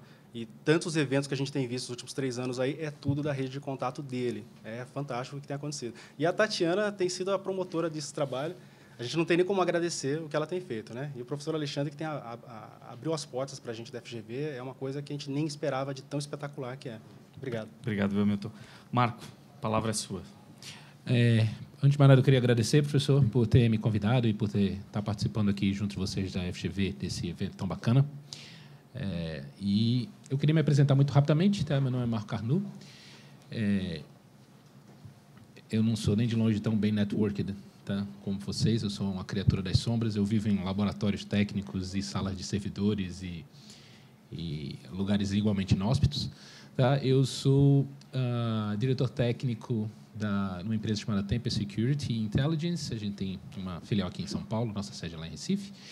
E uma das razões pelas quais eu preciso muito fazer essa apresentação é porque eu trabalho especificamente com a parte de pesquisa e desenvolvimento, e a gente tem um interesse muito grande em blockchain e Bitcoin. Mas eu preciso que vocês entendam o seguinte, tá? Nós somos uma empresa que trabalha com segurança de sistema de informação. Uma das coisas que a gente faz é que a gente tenta simular invasões a sites, tenta fazer as coisas quebrarem. A gente tem uma perspectiva seguinte: a gente tenta descobrir as inseguranças dos sistemas para torná-los mais seguros. Isso significa o seguinte, tá? Eu estudo academicamente como as coisas dão errado. Isso, em princípio, deveria me tornar uma pessoa bastante amarga, porque existem 1 milhão de maneiras das coisas darem errado. Tá? Mas a gente estuda a maneira das coisas darem errado justamente para encontrar essas falhas e propor correções para essas falhas, para torná-las melhores, mais resistentes, tá? Menos quebradiças. Tá? E eu posso dizer a vocês que, apesar de eu estudar metade da minha vida como as coisas quebram e falham e pifam, eu sou um otimista. Tá? E eu sou um grande otimista a respeito de Bitcoin em particular. Tá? Então, eu quero, antes de mais nada, muito do que eu vou falar aqui, eu vou falar várias coisas que poderão chocá-los, algumas que poderão assustá-los, porque eu vou falar como sobre as coisas podem dar errado. Mas, por causa disso, eu quero começar dizendo o seguinte. Tá? Eu sou um grande entusiasta de Bitcoin e da tecnologia de blockchain em particular, e afirmo-lhes que o blockchain e o Bitcoin são a coisa mais interessante e mais segura e mais resistente que aconteceu na área de segurança de sistemas de informação nos últimos 20 anos. Não é uma afirmação modesta, é uma afirmação extremamente forte, extremamente arrojada. Tá? Colocando de outra forma, tem 20 anos que eu vivo no tédio. Tá? E o blockchain foi a primeira coisa genuinamente interessante que aconteceu em 20 anos de carreira, para mim, pelo menos. Tá? Então, eu acho que se isso não passar a mensagem certa, nada mais passará. Tendo dito isso, tá? Eu queria passar algumas ideias para vocês. Tá? Primeiro, é muito, muito, muito fácil. A primeira grande lição de segurança de informação, tá? Antes de falar de Bitcoin, eu vou falar de segurança em geral e segurança de sistema de informação. É muito, muito fácil conversas sobre segurança virarem uma conversa de surdo em que as pessoas absolutamente não se entendem. Tá? Por quê? Tá? Porque segurança é uma palavra muito carregada. Ela significa coisas radicalmente diferentes para pessoas diferentes, em contextos diferentes, às vezes para a mesma pessoa, em 2 momentos diferentes do discurso. Okay? Então, para a gente ter uma conversa minimamente racional e produtiva a respeito de segurança, a gente precisa primeiro concordar o que é segurança. Tá? Eu ouvi algumas pessoas perguntar: isso vai ser seguro? Seguro contra o quê? A gente precisa concordar quanto ao que a gente está falando. Tá? No começo da era dos bancos na internet, alguns jornalistas chegaram para mim e disseram assim: Marco, esse negócio de banco via internet é seguro? Eu disse, claro que é seguro. Você não precisar ir mais ao banco significa que você não vai se expor a um assalto em banco. Aí ela olhou para mim e disse, não era disso que eu estava falando, não. Eu estava falando que vocês não vão tirar o meu dinheiro da minha conta. Aí eu disse, isso é outro critério. Você veja, eu tinha uma preocupação de segurança, eu estava preocupado com a minha segurança física. Ela estava preocupada com o dinheiro dela. Tá? Eu, aparentemente, valorizava mais a minha segurança física do que o meu dinheiro. Ela, aparentemente, pensava o contrário. Tá? Então, diferentes pessoas têm diferentes expectativas e diferentes prioridades a respeito do que seja segurança. Tá? Outro dia desse, teve aquele debate na Câmara, tá? E o camarada, eu vi alguém lá, acho que é da Coaf, etc., dizendo, esse negócio de Bitcoin, eu não quero regular esse negócio de Bitcoin porque esse negócio de Bitcoin não é seguro. Tá? Ele estava adotando um padrão de segurança do ponto de vista dele, que é radicalmente diferente de outros critérios de segurança que outros públicos adotam. Okay? Então, para a gente ter uma discussão minimamente racional a respeito de segurança, a gente tem que definir o que a gente não quer que aconteça. A gente quer estar seguro contra o quê? O que é importante para nós que aconteça garantidamente, ou que a gente garantidamente não aconteça, ou que a gente consiga minimizar os riscos de uma forma que nos satisfaça. Por incrível que pareça, só esse exercício intelectual de definir o que a gente quer, de definir a lista de requisitos de segurança, é um exercício que levaria um bom tempo. Tá? Lamentavelmente, a gente não vai conseguir fazer aqui. Tá? Mas eu estou à disposição para quem quiser envenenar nessa jogada. Tá? Mas a primeira coisa que eu quero que vocês reconheçam tá? Diferentes pessoas têm diferentes expectativas de segurança, têm diferentes requisitos de segurança. Uma coisa que é um problema para você, para outra pode simplesmente não ser um problema. Okay? Outra coisa que eu gostaria de convidá-los a fazer, seguindo um pouco da visão que o Hamilton tentou heroicamente fazer em 40 minutos, tá? Ele falhou miseravelmente, mas não por culpa dele. Tá? Deram-lhe uma tarefa impossível, ele disse isso no começo. Tá?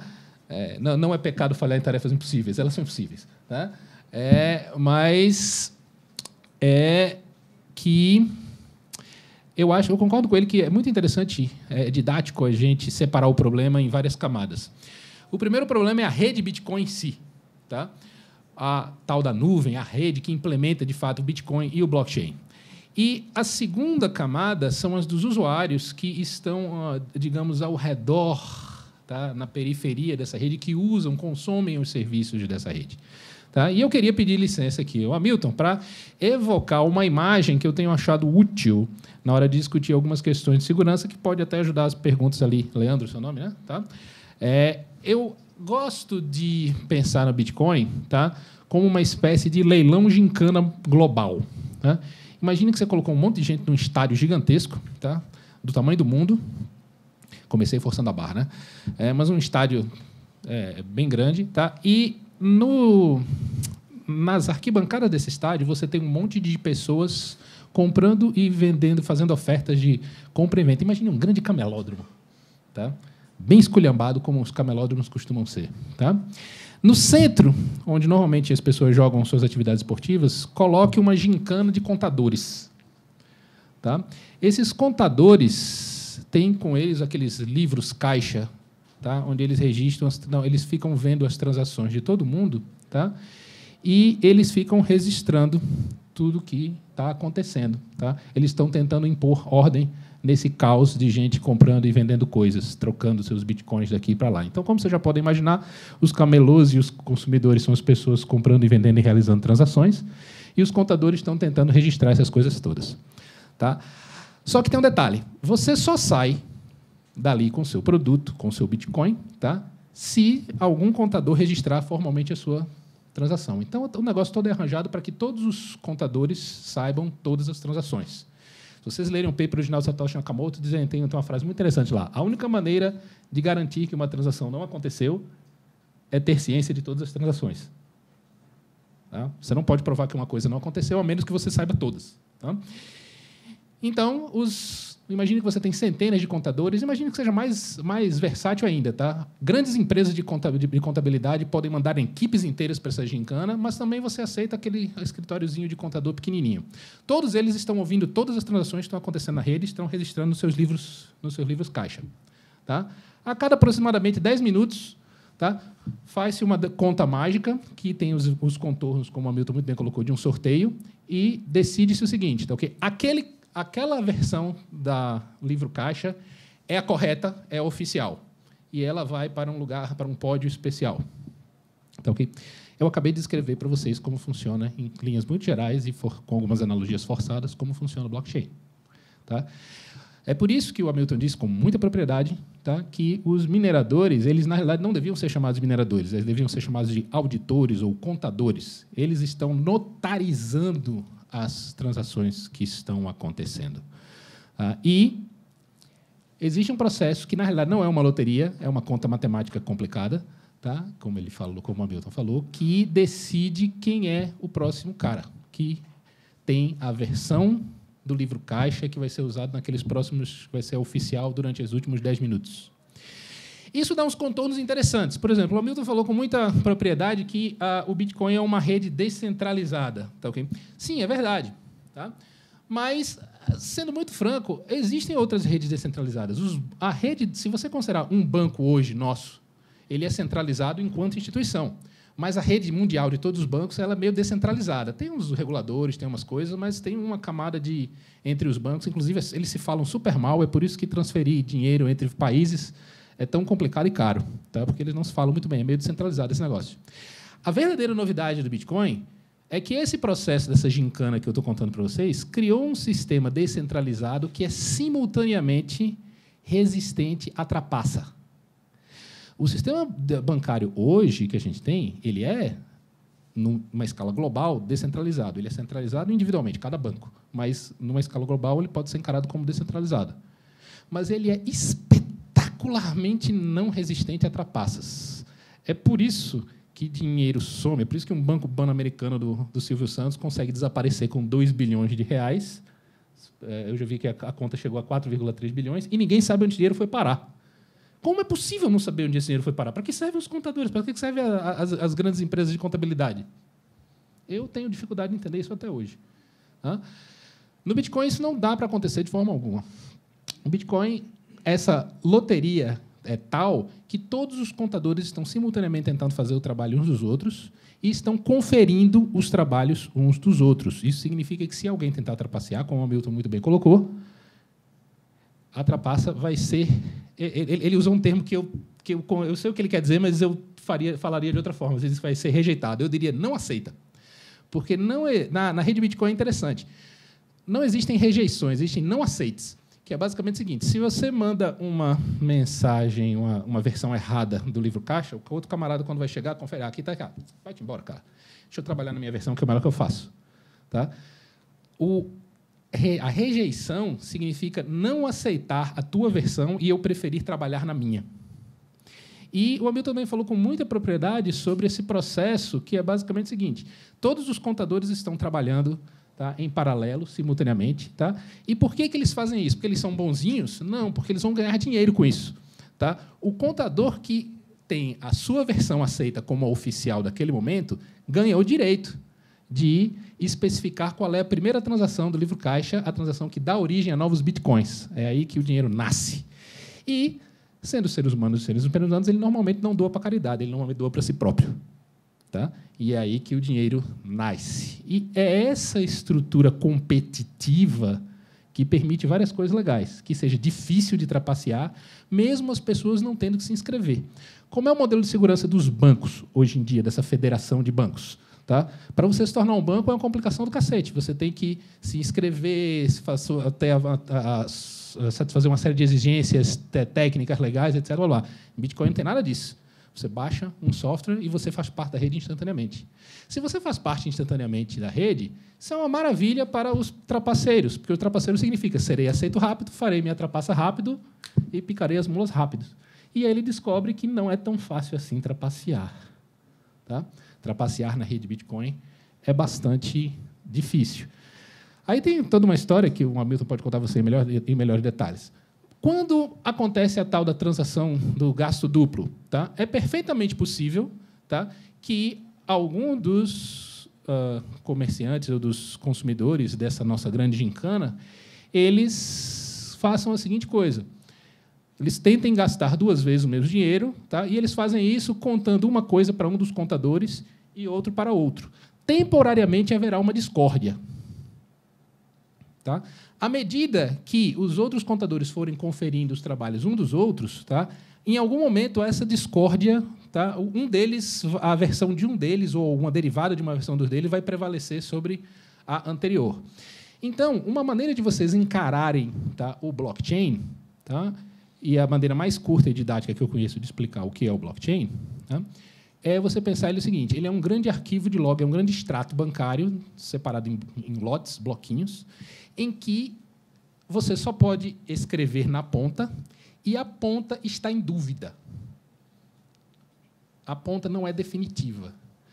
Há um trabalho desses auditores e, eventualmente, eles chegam a um consenso. É por isso que você precisa esperar as malditas 6 confirmações. Porque é entendido desde o princípio, todo mundo sabe disso, é regra do jogo, não é esquisito para ninguém, que a pontinha das transações mais recentes está em dúvida. Ela é temporária, ela pode ser revertida, não é bem a palavra, ela pode ser suplantada por uma versão melhor, digamos assim. Tá? É por isso, só que, como o Hamilton também falou com muita propriedade, tá? Existe uma equação muito bonita, está no paper original do Satoshi Nakamoto, tá? Que mostra que, devido à maneira como se organiza e algumas coisas de estatística, tá? A probabilidade de um bloco mudar cai exponencialmente com a distância dele da ponta. E ele fixou, naquele paper já, ele diz, olha, essa equação mostra que, depois de 6 blocos, a probabilidade de uma mudança é menor do que 0,01%, que eu acho que é aceitável.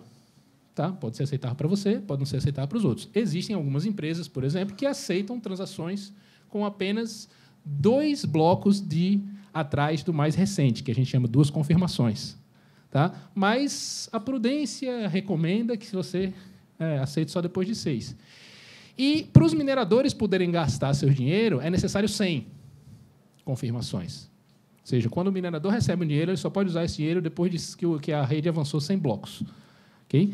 Então, é um histórico de banco, tá, okay? Em que a pontinha ainda está em dúvida. Mas, à medida que as transações, os blocos vão andando no tempo, elas vão ficando cada vez mais escritas em pedra. E tem uma outra equação muito bonita que, para alguém conseguir forjar uma transação já confirmada, ele precisa despender um esforço computacional que é proporcional a todo o esforço computacional já feito para fechar os blocos atuais.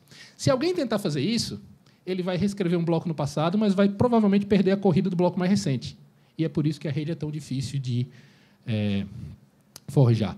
Existe uma série o Bitcoin tem recebido uma atenção acadêmica muito grande, existe uma série de papers acadêmicos que têm mostrado que não é tão bem assim, essa visão meio idealizada, tem alguns ataques que você pode fazer aqui e acolá, tal, etc. Mas, em grande medida, essas propriedades, eu posso discutir sobre isso para quem tiver esse interesse, mas, em grande medida, essas propriedades ainda se conservam. E o Bitcoin, essa lógica aí da gincana global tem perseverado e tem resistido surpreendentemente bem esses anos todos. Então, eu posso dizer para os senhores com muita propriedade que, tá? E posso justificar isso com qualquer nível de exigência que vocês queiram, tá? Que a rede Bitcoin é a primeira rede distribuída, difícil de trapacear, em que qualquer pessoa pode se inscrever. Aí eu concordo. Então, queria convidar o meu amigo Hamilton, tá, para, no futuro, descrever assim. Tá? O Bitcoin é a primeira rede descentralizada que é difícil de centralizar, em que qualquer um pode se inscrever. Aí eu concordo 100% com a sua formulação. Parado descentralizada, eu acho que a gente perde a oportunidade de mostrar o quão melhor a rede Bitcoin é em relação às alternativas que já existem hoje. Uma outra, mudando completamente de ângulo, quanto tempo eu tenho ainda? 7 minutos. Tá demais. Hein? Quando... Dá nada, sem a menor chance. Quando a outra perspectiva que eu gostaria de falar para vocês é a perspectiva do usuário final. Tá? A maioria dos usuários finais que se integra, que vai começar a usar Bitcoin, ela realmente não interage muito diretamente com a rede Bitcoin. Ela interage indiretamente através do intermédio de algum software de carteira. Esse software de carteira que vai falar em maiores ou menores graus de intimidade com essa gincana global. Então, na realidade, essa visão da gincana global que a gente está tendo é meio idealizada. Não são realmente os participantes que estão lá fazendo as transações. É uma espécie de um intermediário que está fazendo por elas. E esses intermediários geram uma série de riscos. Tá? Por exemplo, uma coisa muito comum é você usar o que a gente chama de web wallet, você usar uma carteira que é implementada via web. Tá? Algumas carteiras são inventadas pela web, elas se dividem em 2 grandes grupos. Uma em que a chave privada, que permite você efetivamente mover os seus bitcoins, tá? Ela fica sob a custódia da instituição que te proveu a carteira. Nesse caso, você não tem uma segurança nem um pouco diferente da que você tem no seu banco. Se o site do seu banco for invadido ou hackeado, o seu dinheiro pode ir junto com ele. Tá? Existem algumas outras carteiras, tá? Eu fiz uma delas, eu posso mostrar para vocês, em que a chave privada fica do lado do teu dispositivo, do teu celular, do teu computador. Essa tem outros riscos de segurança. Por exemplo, se o seu computador for invadido ou for hackeado, e vocês sabem que isso tem acontecido, o hacker pode levar o teu dinheiro. Então, você passa a ser responsável pelo seu dinheiro. Algumas pessoas preferem ter controle do seu próprio dinheiro. Outras estão perfeitamente contentes, tá, em delegar isso para alguém e, quando alguma coisa errada acontecer, bater no cara do cara e chorar com uma história comovente. Tá? Isso depende muito qual é o que você considera melhor. Tá? Por outro lado, se o seu dinheiro desaparecer por uma carteira sua, por um erro seu, você não tem a quem recorrer. Algumas pessoas acham isso extremamente desconfortável. Ao passo que, se acontecer algum erro, tá, numa carteira que seja hospedada em um site, você pode ir lá e chorar para o cara, e o cara pode tentar fazer alguma coisa a respeito. Isso já aconteceu, tá, algumas vezes. Outra coisa que o Bitcoin também, outro risco possível para os usuários, um entendimento esquisito para os usuários sempre, na minha experiência, não sei qual é a de vocês, mas na minha experiência, os usuários eles nunca tentam entender Bitcoin em termos de Bitcoin. Eles sempre tentam entender Bitcoin em termos de alguma coisa que eles já existem, como, por exemplo, cartão de crédito, que eles já conhecem. Tá? Isso dá uns curtos-circuitos mentais muito interessantes. Por exemplo, quando eu tento dizer para as pessoas que Bitcoin é como dinheiro e deu está dado, tá, e não tem como voltar sem a cooperação da outra parte, as pessoas se sentem muito inseguras. Isso quer dizer que eu não posso ligar para ninguém e ter a transação revertida? Eu disse, Algumas pessoas acham isso extremamente desconfortável. Tá? Então, por exemplo, eu tenho lá isso significa que pode acontecer uma série de outras coisas que dão errado. Uma que deu errado algum tempo atrás foi, por exemplo, um camarada que foi fazer uma transação de troca de dinheiro por Bitcoin ao vivo. Os dois arranjaram um encontro via o Local Bitcoins. Tá, okay? O camarada que se disse, o cliente chegou lá com 3 para ele, disse, passa Bitcoin, fera. Tá? E tem uma notícia sobre isso, eu mostro para vocês. Aconteceu o primeiro roubo de Bitcoins ao vivo. Tá entendendo? Significa que vocês não devem fazer, como até outro dia, depois dessa história, eu tinha uma mania de colocar os meus Bitcoins, eu já tive uma certa quantidade de Bitcoins, eu tive uns R$2.000 em Bitcoin na minha carteira do celular. Depois disso, eu só ando com R$100 de Bitcoin no celular. Tá? E, se você pensar direitinho, faz sentido. Tá? Eu não andaria com R$2.000 em dinheiro na minha carteira pela mesma razão. Okay? Então, Bitcoin adquiriu esse contorno, tá, de dinheiro. Existem várias outras coisas que podem dar errado no mundo do Bitcoin. Tá? Por exemplo, tem se falado muito sobre essa história de que os governos não podem parar, tá, o Bitcoin, porque é uma rede centralizada, porque é em 200 países, etc. Blá, blá. Eu não sei, não, viu? Tá? Eu tenho lá minhas dúvidas. Alguns governos têm feito uma força ainda modesta, tá, não muito concentrada, para banir, tá, Bitcoin das suas respectivas legislações. É um tema interessantíssimo para ser discutido aqui num fórum de direito. Por exemplo, na Austrália, os bancos recentemente disseram o seguinte, tá, okay? Eles cortaram todas as contas bancárias, os bancos tiveram isso de sua própria iniciativa, os bancos disseram, se você é uma empresa de Bitcoin, você não vai ter conta bancária comigo. Isso, efetivamente, praticamente, ele deixou o status do Bitcoin na Austrália numa situação muito delicada. Uma coisa que a gente ainda não tem e que a gente deveria ter é uma economia realmente intrinsecamente baseada em Bitcoin, tá? Em que, tá, as pessoas trocam o Bitcoin como moeda com valor e não usar o Bitcoin só como um meio de pagamento. Não que eu ache que usar o Bitcoin como meio de pagamento para as moedas nacionais seja uma coisa ruim ou errada. Tá? Mas Ao fazermos isso, nós temos um potencial problema. O governo vai meter a mão no meio. Tá? Em geral, quando o governo e os grandes bancos metem a mão no meio, é muito mais para os interesses deles do que os nossos. Okay? Então, eu não acho de forma alguma inviável que alguns governos tentem banir o Bitcoin, especialmente quando ele adquirir vulto, quando ele adquirir tamanho. Não me parece impossível que venha um Trans-Pacific Partnership desse da vida, aí, como foi recentemente celebrado entre vários países, e diga, não, a gente não aceita moeda virtual, não.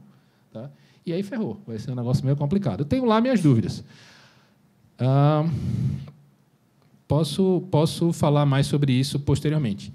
Eu teria muitos outros cenários pelos quais as coisas podem dar errado, tá? Para falar para os senhores e as senhoras nessa manhã. Tá? Mas esse acho que já dá para vocês pensarem um bocado de coisa legal. Apesar disso tudo, tá? Eu quero convidá-los a encarar o seguinte. Apesar de todas essas possibilidades, essas e muitas outras que não falei, de como as coisas podem dar errado, o incrível é que dá certo. Tá? Pela primeira vez, nós temos, e os senhores e senhoras estão tendo o privilégio de serem um dos primeiros a ver uma coisa que nenhum economista viu. É divertidíssimo colocar dois economistas para falar de Bitcoin, porque eles entram em loop. Tá? Nenhum deles testemunhou, tá, o que está acontecendo hoje. Nenhum deles viu uma moeda nascer. Todos eles estudam história, estudam não sei o quê, mas isso que está acontecendo é completamente inédito na história. Tá? É um novo capítulo na história, genuinamente. Tá? E ninguém sabe onde esse negócio vai dar. Obrigado. Gostou da precisão? Tempo encerrado, eu disse obrigado. Obrigado, viu, Marco? Eu queria, na verdade, dado o adiantado da hora, eu queria convidar aqui o Ren Gilad para, enfim, não apenas comentar, mas dar a sua visão sobre a arquitetura do Bitcoin. A gente vai ter um tempo um pouquinho mais escasso, a gente vai ter 15 minutos aqui de fala. A gente vai abrir, ao final dessa primeira mesa, um período ali de 5 minutos para questões, tanto para o Marco quanto para o Ren, para a gente depois começar a mesa 2, já, que é a nossa última mesa da manhã. Por favor, muito obrigado aqui por ter aceitado o convite, Ren, e você tem 15 minutos. Legal. Bom dia a todos. Obrigado para os colegas da mesa. Parabéns pelas apresentações. Meu nome é Ren, sou israelense, sou engenheiro civil, especialista em segurança patrimonial e um apaixonado e um estudioso do Bitcoin. Eu vou dar uma visão mais para o lado de quem processa as informações para o blockchain, que é o popularmente chamado de minerador. Falando um pouco do blockchain em números, a gente fala um pouco da limitação dele, mas hoje, e nos últimos 30 dias, ele chegou a movimentar 300 mil transações por dia, que é um número que chama a atenção. Obviamente que, se a gente comparar com dados do mundo financeiro, transações de cartões, SWIFT, que é uma entidade privada que faz transações internacionais, cartões de crédito, assim por diante, ainda é um número pequeno, mas que já transita mais de 300 mil transações por dia e 300 milhões de dólares por dia. Então, já deixou de ser uma coisa, talvez, pequena. Obviamente, comparado com outros, ainda é, mas já são números que chamam bastante a atenção. E se o governo poderia ter banido, talvez já teria feito. Como o governo tem uma grande dificuldade de fazer isso, talvez foi a razão de optar pela regulação, que é o que já aconteceu nos Estados Unidos, onde o Bitcoin foi considerado uma commodity pelo CFTC, que é a mesma entidade que regula o ouro e o petróleo. E há 60 dias atrás houve um julgamento pela Suprema Corte Europeia, onde o Bitcoin foi considerado uma moeda. Então, a reversão disso, no meu ponto de vista, é pouco provável. Algumas considerações sobre segurança da informação. Imediatamente, eu penso no cartão de crédito e nos dados financeiros que a gente sempre expõe a utilizar o cartão. E não só os usuários, mas assim como as empresas sofrem muito com isso. Do lado das empresas, 2 casos muito famosos, um deles da Sony, PlayStation, onde milhares ou milhões de cartões de usuários foram roubados. Além da Sony ter um grande prejuízo na credibilidade dela, mas há um prejuízo financeiro grande, porque pessoas usam esses cartões, as pessoas têm dor de cabeça porque têm seus cartões clonados, quem não presta atenção na fatura paga, de fato, um dinheiro a mais que não estava previsto, e aquele que olha tem que ligar para o banco e discutir, etc. e tal. Target, uma grande rede americana, perdeu 70 milhões de dados de cartões, prejuízo de 3 bilhões de dólares. E o caso mais recente, que afeta tanto os usuários como a empresa, é um caso muito curioso de um site chamado Ashley Madison. É um site de relacionamento, de traição, onde as pessoas se cadastravam com e-mail falso, mas, obviamente, que para pagar, tem que pagar com cartão de crédito.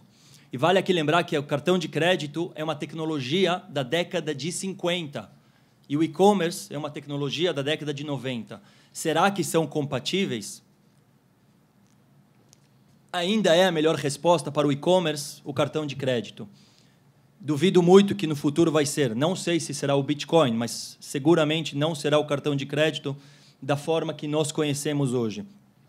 Então, voltando ao caso da Ashley Madison, o banco de dados da empresa foram furtados, as pessoas extorquidas, isso porque elas usaram um agente centralizador para fazer tudo isso, alguém que elas confiavam, e a empresa também é extorquida. E uma empresa que estava prestes a fazer um IPO, que é uma abertura de capital na Bolsa dos Estados Unidos, de repente, não tem nenhum valor de mercado. Se eles pudessem receber tudo em cash, ou uma outra tecnologia, onde os dados das pessoas não são expostos, para eles seria maravilhoso. E aí vem um segundo ponto de reflexão, que é sobre a custódia do dinheiro. Será que se a gente pudesse fazer a nossa própria custódia de dinheiro, isso seria útil para nós? Por exemplo, imagine se eu entro agora na minha conta do Itaú e tem 10 mil reais, e eu falar, peraí, eu não quero mais que esses 10 mil reais estejam no Itaú. Itaú, por favor, sacar esses 10 mil reais e coloquem aqui num pendrive. Qual seria o problema disso? Eu vou guardar no meu cofre, obviamente, porque eu não vou deixar agora esses 10 mil reais em cima da mesa, porque, obviamente, alguém pode roubá-los. E se daqui a uma hora eu vou entrar agora na minha outra conta de um outro grande banco e decidir, olha, Bradesco, que seja, ou outro banco qualquer, está aqui no meu pendrive 10 mil reais, carrega, por favor, para o sistema financeiro. Tecnologicamente, talvez isso já é viável, mas talvez não há interesse nenhum de ninguém fazer isso, ou não há nenhuma segurança ainda. Não sou especialista nesse assunto, mas parece ser bem possível de ser feito. Então, o Bitcoin ele resolve um grande problema que existe, que é a custódia do dinheiro. Hoje, a gente não consegue custodiar o nosso próprio dinheiro, salvo em cash. Mas quanto eu posso guardar cash em casa?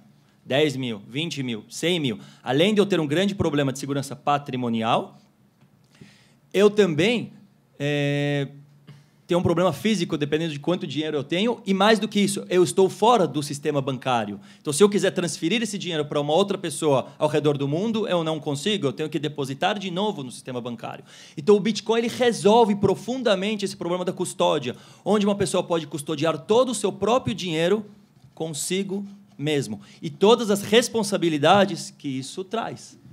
Porque, obviamente, se eu andar com uma mala com 10 mil reais na rua e eu for roubado, não há banco central, e olha que foi ele que emitiu o dinheiro, não há banco central que vai ser responsabilizado. E olha que é um problema de segurança pública, eu deveria reclamar para alguém que eu fui assaltado e alguém me ressarcir, e a gente sabe muito bem que não há quem para nos ressarcir. Então, o Bitcoin ele é muito parecido nesse aspecto, sim, com o cash, mas com grande vantagem que em nenhum momento você sai do sistema financeiro. E um dos principais pontos que muitas pessoas apontam, talvez como um ponto fraco do Bitcoin, e que muitas vezes talvez é a sua principal virtude, onde nós não temos um banco central, uma entidade privada que faz a regulação. Obviamente que isso é controverso, mas a existência de um banco central acarreta em algumas coisas. Primeiro, a necessidade de se gerar inflação do Banco Central. Isso no Brasil não acontece, porque o Brasil naturalmente, infelizmente, tem uma alta taxa de inflação, ao redor de 10% nesse ano. Mas se a gente pegar o caso do Japão e o caso da Europa, onde o governo, de uma forma insistente, tenta produzir inflação. Mesmo o dólar, que é a moeda mais segura do mundo, nos últimos 100 anos perdeu 96% do valor dele. Então, as pessoas perdem dinheiro sem saber. É o imposto inflacionário.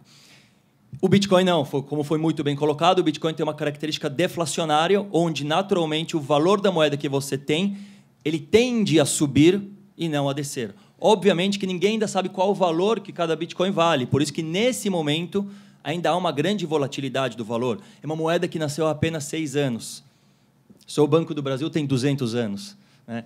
Isso é um orgulho por um lado, mas por outro lado a gente pensar que a gente ainda usa instituições financeiras que existem há centenas de anos, levantam dúvidas sobre o futuro e sobre o que vai mudar e o que vai acontecer. Controle de capitais. Lógico, no Brasil, quem morou aqui, quem viveu aqui na década de 90 já sabe muito bem. O mundo não dava muito atenção a controle de capitais. Mas, nesse ano mesmo, a gente teve um controle de capitais num país membro do euro, a Grécia, onde a pessoa tinha 100 mil dólares no banco, mas, de repente, não tinha mais. Mas, espera aí, o dinheiro é meu ou não é meu? É seu desde que o governo concorda que seja seu. Então, você trabalhou, ganhou, mas o dinheiro não é seu, porque você não pode sacar dinheiro, você não pode transitar dinheiro. Então, a custódia do dinheiro, há um grande argumento para que você seja mantido contigo mesmo. Então, há uma grande vantagem nisso também. E na Grécia estão sendo instalados mais de 1.000 caixas eletrônicos, onde você transfere Bitcoin e, imediatamente, dependendo do valor, até sem nenhuma confirmação, você recebe dinheiro. Nos Estados Unidos, na Europa, isso já é comum, ter caixas eletrônicos, onde eu transfiro o meu Bitcoin para o caixa eletrônico e, imediatamente, eu consigo sacar dinheiro. Então, a estrutura física que é tão falada, obviamente que ela está sendo montada ao redor do Bitcoin e, sem dúvida nenhuma, que muita coisa vai acontecer ainda. Quando eu penso no Bitcoin, obviamente que eu penso no futuro, a gente viu um vídeo muito bacana aqui no começo, onde a gente vê estudantes, já na fase adulta, vamos dizer, que estão descobrindo o Bitcoin. Mas eu vou voltar mais no tempo e pensar em crianças, talvez de 10 anos, onde usam o dinheiro hoje quase que para pagar a lanchonete da escola, talvez, e, no máximo, entre os amigos, pagar alguma coisa.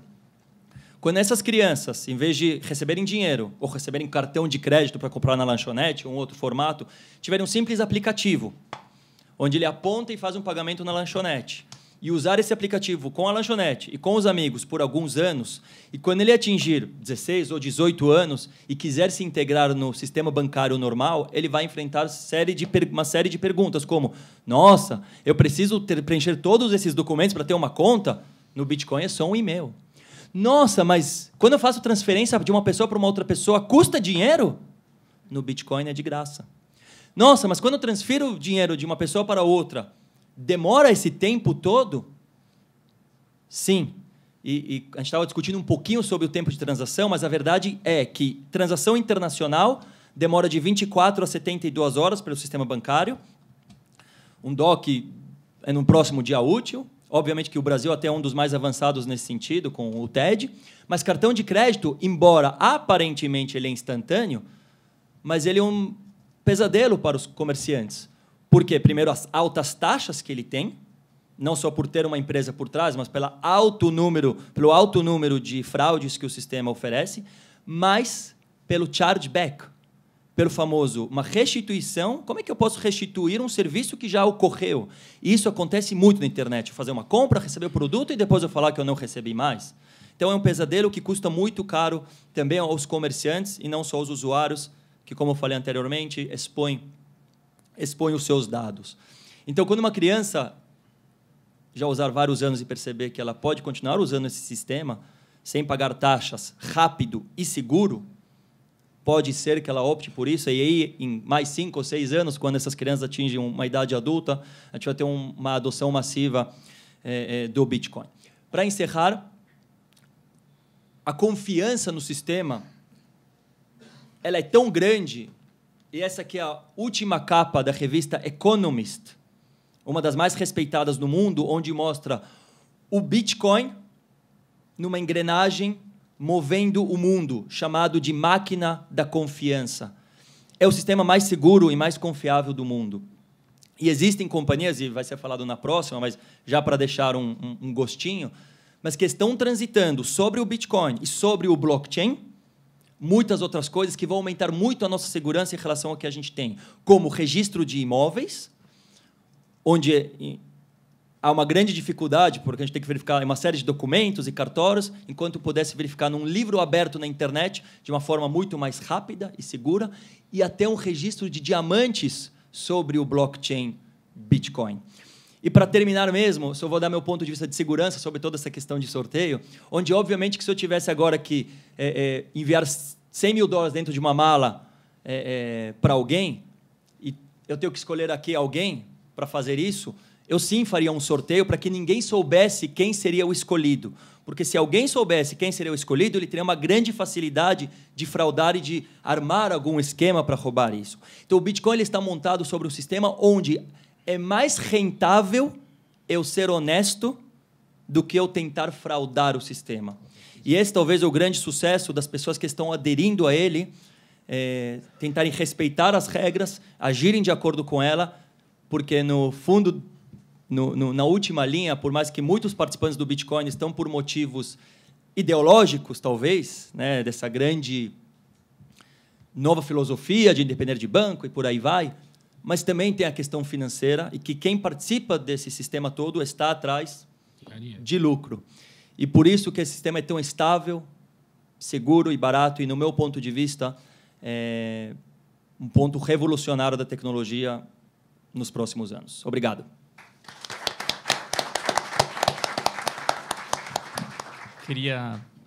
Já temos temos uma pergunta. Eu tenho mais alguma outra pergunta? 2 perguntas. Legal.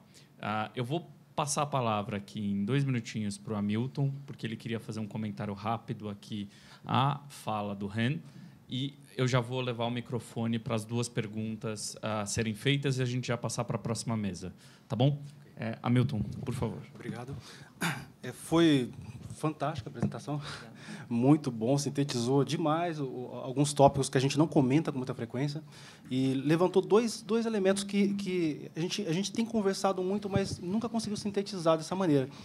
O elemento fundamental é a segurança da custódia dos valores em Bitcoin, porque isso é o medo de todo mundo e isso gerou muita tragédia, né? Muita gente colocou muito dinheiro no Bitcoin e perdeu, por não compreender o que significa, essencialmente, proteger o seu Bitcoin de um furto eletrônico, às vezes à distância.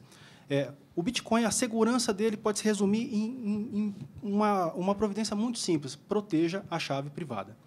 Cada endereço de recebimento, e vocês têm muitos endereços de recebimento, ele tem uma chave privada correspondente.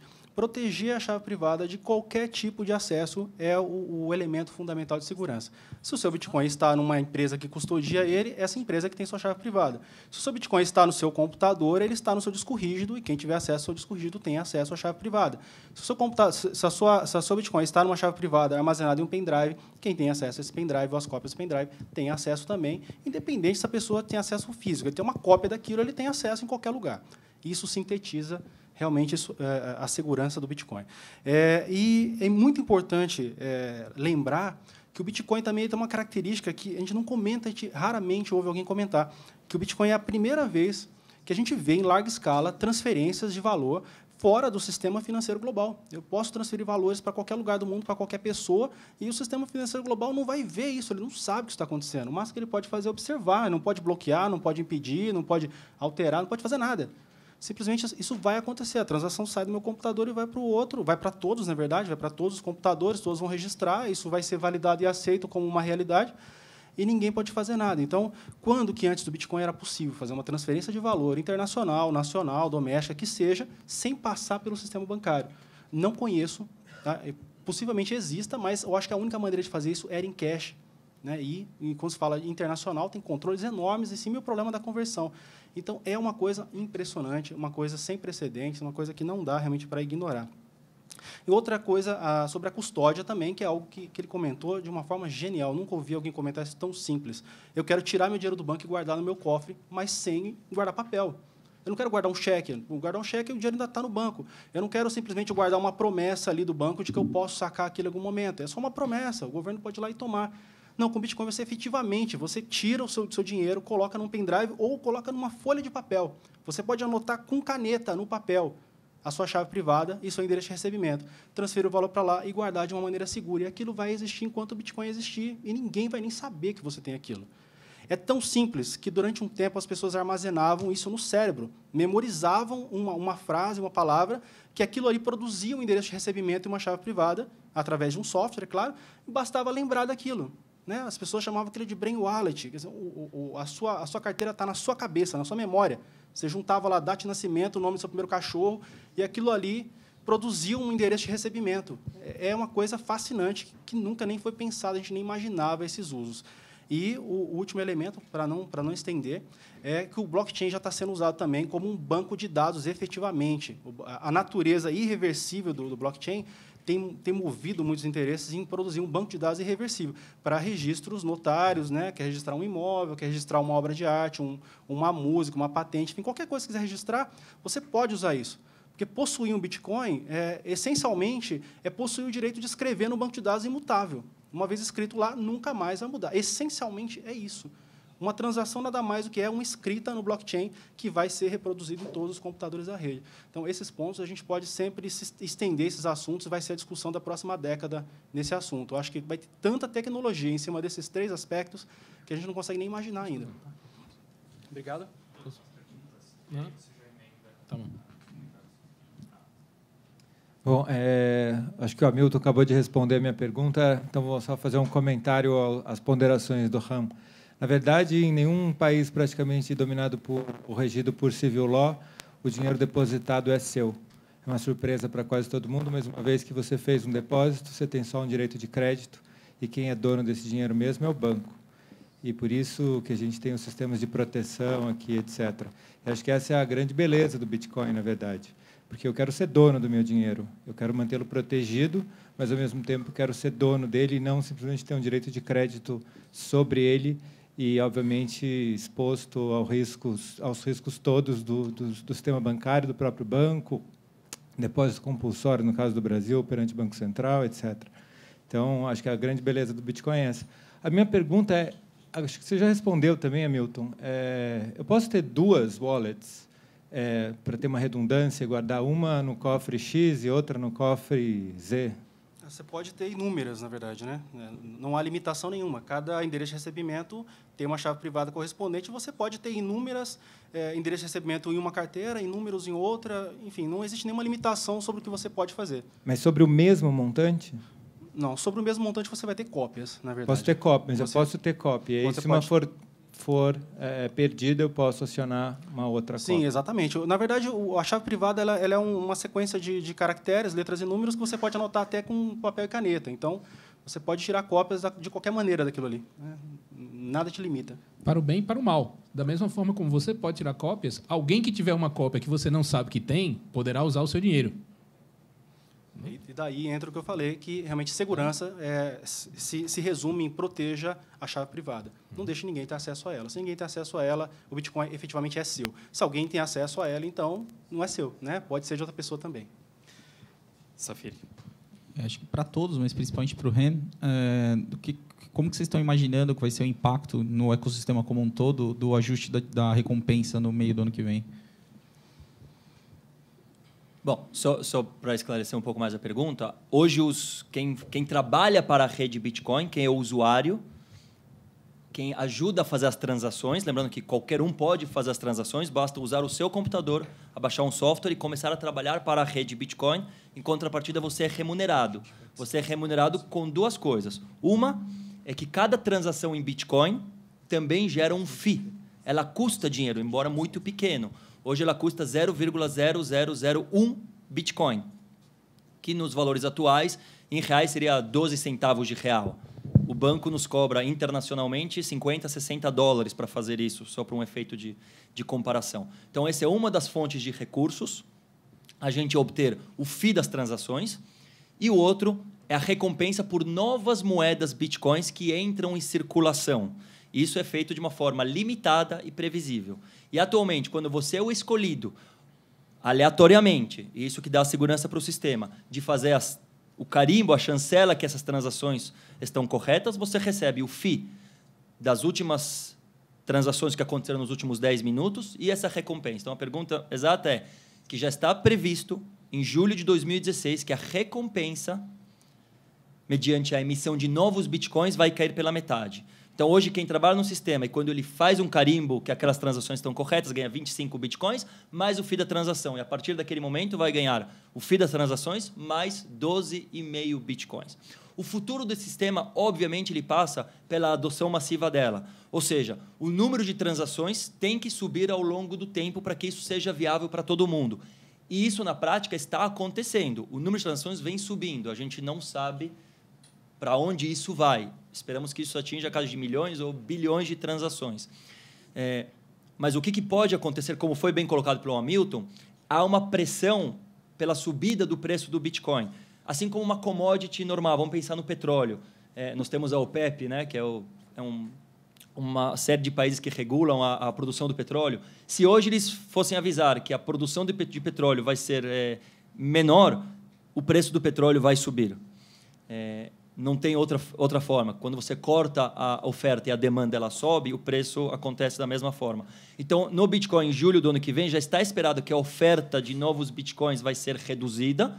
Se a demanda por Bitcoins vai continuar subindo, o preço do Bitcoin vai subir também e o faturamento das pessoas que estão trabalhando nesse ecossistema, ele tende à estabilidade. Legal. Obrigado, Ren. Como? Do aumento do gasto energético?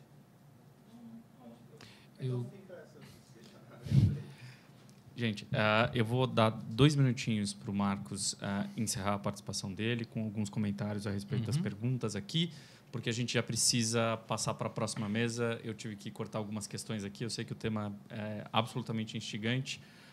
Marco, 2 minutos aqui para a gente já passar para a próxima mesa. Então, super rápido, tá? Para a pergunta do Safiri. Pois é, uma teoria vai pelo lado do que o Ren está falando, tá? Se diminui a oferta e a demanda é constante ou aumenta, o preço deveria aumentar. Por outro lado, já tem outros economistas que dizem que, como isso é sabido a priori, as pessoas vão diluir esse negócio ao longo do tempo, tá? Uma das coisas, talvez seja uma ignorância da minha parte, mas é o seguinte: eu tenho a impressão renitente que os economistas que estudam esse negócio não fazem a menor ideia de como é que esse negócio funciona e que eles não sabem o que estão fazendo. Então, okay? Então, a minha sensação é: ninguém entende esse cacete. Tá entendendo? 2. Tá? Eu queria... O Ren falou um negócio tão bonito que eu não consigo deixar de comentar, porque eu acho que ele sintetizou de uma forma muito, muito brilhante. Tá? Mas me dá a oportunidade de alertar um daqueles vieses que eu falei. Tá? Ele falou uma frase muito bonita que ele disse: o Bitcoin é o primeiro sistema em que, tá, e essa é a grande beleza dele, em que é mais lucrativo cooperar do que trapacear. Tá? Esse é o grande brilhante, que você foi muito feliz na sua colocação. Tá? É, de fato, a essência do sistema. No miolo da rede. Nas pontas, a gente ainda tem o mesmo problema de que o crime ainda compensa. Tá? No miolo da rede, o crime ainda não compensa, mas nas periferias ainda tem. E, como o Hamilton muito bem colocou, tem tido muita gente que tem perdido dinheiro por atores fraudulentos nessa brincadeira. Tá?